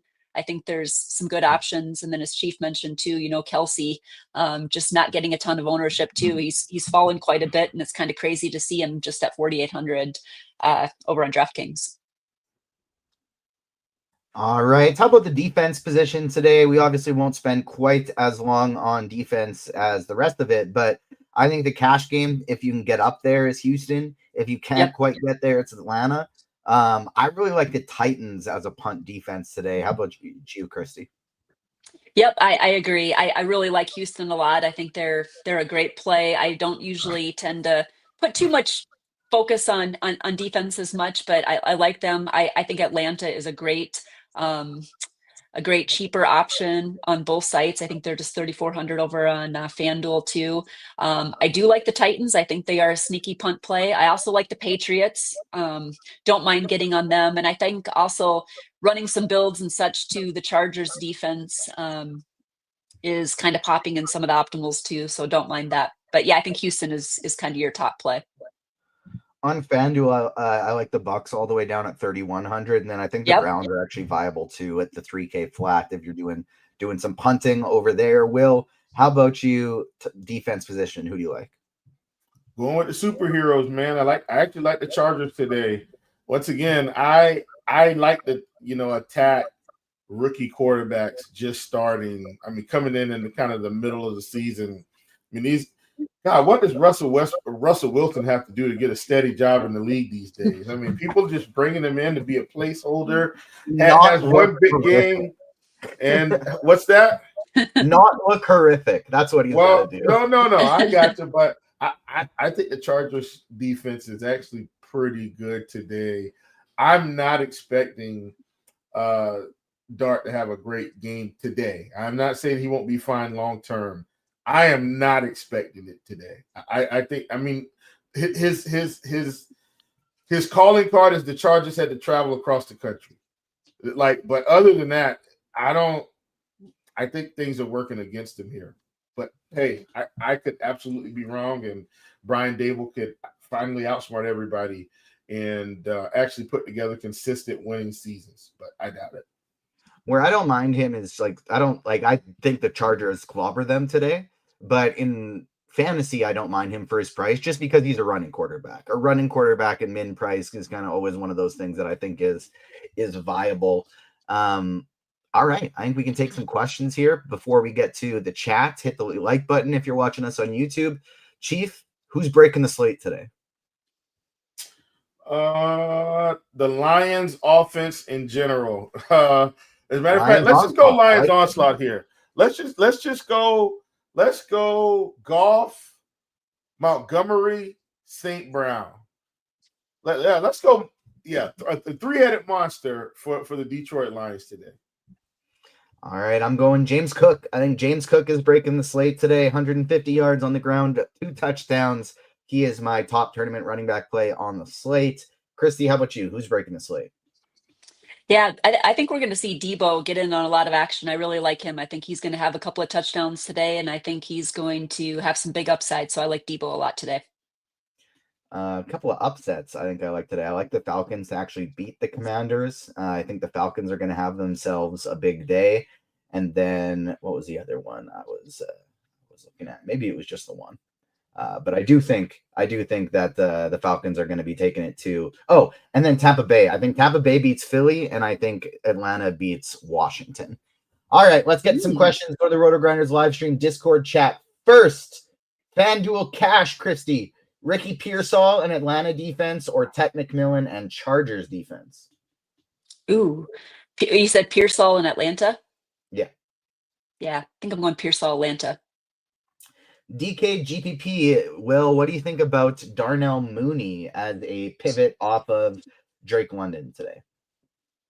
Yeah, don't mind it. Mooney was a superstar for us last year on the right day, so don't hate that at all. 11 targets last week. I don't know if London's going to end up coming high enough owned that like you got to pivot, but I do still think Drake Mooney or Darnell Mooney is a very good tournament play today. Kristi, is it a 2 or 3 running back week in cash? DK, did it say site specific? DK cash, yeah. DK cash. Yeah, I think so, because there's a lot of cheap plays. So yeah, I think it is with Scadaboo and Hampton, and yep, I think it is. All right. Who is your favorite cash quarterback for FanDuel? On FanDuel, I actually think it's Purdy. Only 6,600 on FanDuel, and so I think that would probably be my favorite there. What about you, Kristi? Yep, I like Purdy, and if you happen to get to Geno too, I don't mind that either. But yep, Purdy or Geno. All right. Chargers or Texans defense, Will? Chargers. More of a priority for FanDuel cash, Kristi, McCaffrey or Puka? You know, I like them both. I'm actually trying to get both of them in, honestly, but I would probably say I'd probably go with McCaffrey, but I like both. FanDuel GPP, who do you like at quarterback, Will, from Beaner? FanDuel GPP. It's between Goff and Allen for me. Give me Goff, man. I got a feeling about this Detroit offense today. Isaiah Likely and Ricky Pearsall both officially in. Let's pivot to pivot to the YouTube chat here. Mariota or Purdy? That is definitely a Purdy on that one. All right, here we go. This is where I wanted to start off the questions out on drafting. Kristi, favorite cash wide receiver on DraftKings below 6K, so no Debo there. Okay, so below 6K, I would say, well, I like Jacoby Myers, 5,400. Yeah, if you don't have Myers, make sure to get him in there. If you do, somebody like Drake London looking pretty good in that spot. What do you think about Drake May for tournaments, Will? So you said, how do I feel about Drake May for tournaments? Yeah. I think he's fine. Henderson or Scadaboo, DK Cash? That is definitely Scadaboo. Henderson is a great tournament play, but we don't know for sure that the Patriots are going to be penalizing Gibson and Stevenson for these fumble woes. We hope, and that's what makes him a great tournament play, but we know Scadaboo is getting all the work. So Cash, it is definitely him. Fade Puka and go with Devontae Adams. Certainly not in the cash setting, but in tournaments, nothing wrong with that at all. Yep. Will, Olave 5,100 on DK is robbery. What do you think about him today? Yeah. I'm actually playing him as a correlation play on the other side of James Cook. Just kind of gave away part of my lineup. So if you know what I'm doing today, you have most of what I'm doing anyway. But I'm playing Olave on DraftKings for sure. Kristi, you want Quentin Johnston or Drake London? London. Will flex play 6,100 or less on DraftKings? I know Kristi likes Debo. Who would you be going there, Will? 6K or less flex? 61 or less. 61 or less. Give me a second.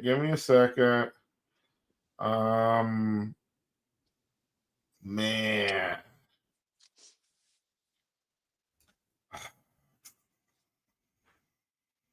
Give me Jacoby Myers. Kristi, is it viable to stack both Wandale and Neighbors with Jackson Dart today? If so, who would you run it back with?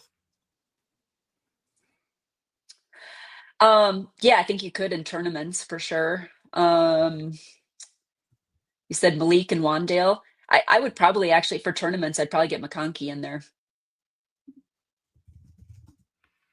All right.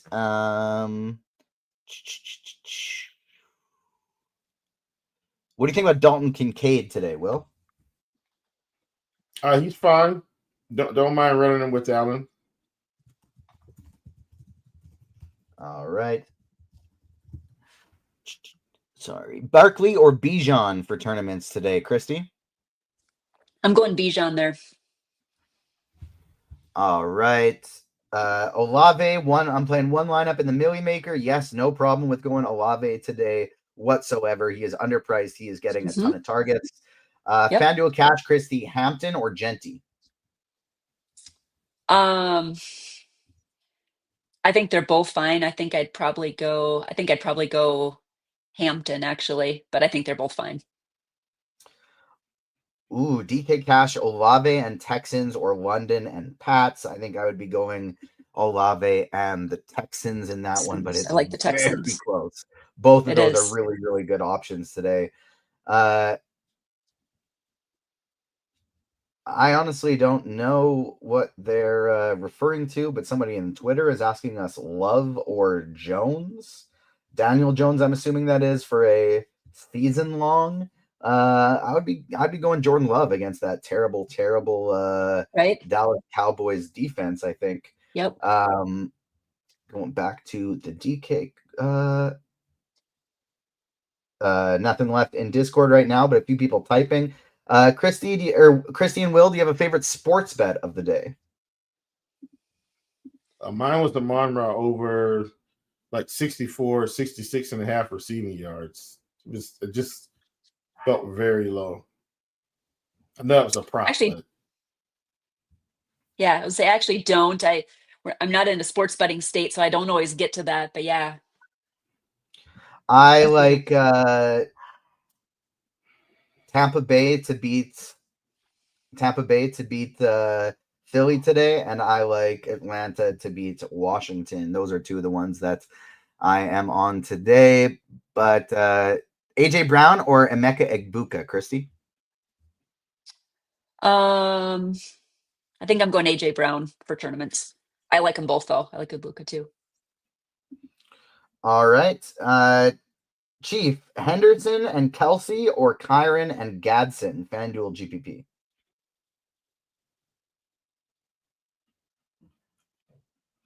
I'm going to go the Kyron side. I like the Kyron side there as well. FanDuel single entry, Kristi, 5,600 or less wide receiver. 5,600 or less? Yeah. Let's see. I would maybe go. I mean, I think you could throw maybe like a Calvin Ridley in there. Yeah, that's probably what I would do. FanDuel, Scatterboo or Chubb? Come on, that's obviously Scatterboo. We're not playing Nick Chubb today.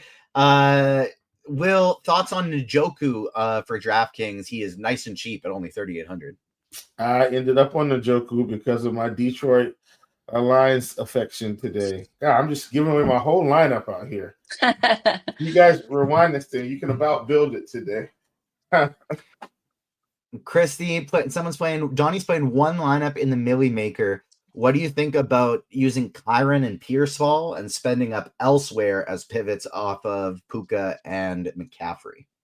I love it. Those are two great guys, and we kind of said it. If you're not getting to Puka, get Kyron, and I love Pearsall today. So I really like that. Both good upside plays too. We have just hit lock. So someone's saying FanDuel Cash, Hampton and Pearsall or Allen and Genty. I would go Hampton and Pearsall, but unfortunately that will have locked. Henderson and McCaffrey or Bijan and Judkins. I would go Henderson and McCaffrey, but again, that will have locked as well. Thank you so much for tuning in, everyone. Good luck today. Hopefully you win some money. Smash the like button on the way out if you have not already done so. And don't forget, Chief and I will be back at 7:30 Eastern time talking about some Sunday Night Football showdown tonight. So come back, join us for that one. Hit the like button on the way out. Good luck today, everyone. On behalf of myself, Kristi, and Will, we will see you next time. Good luck, everybody. Peace.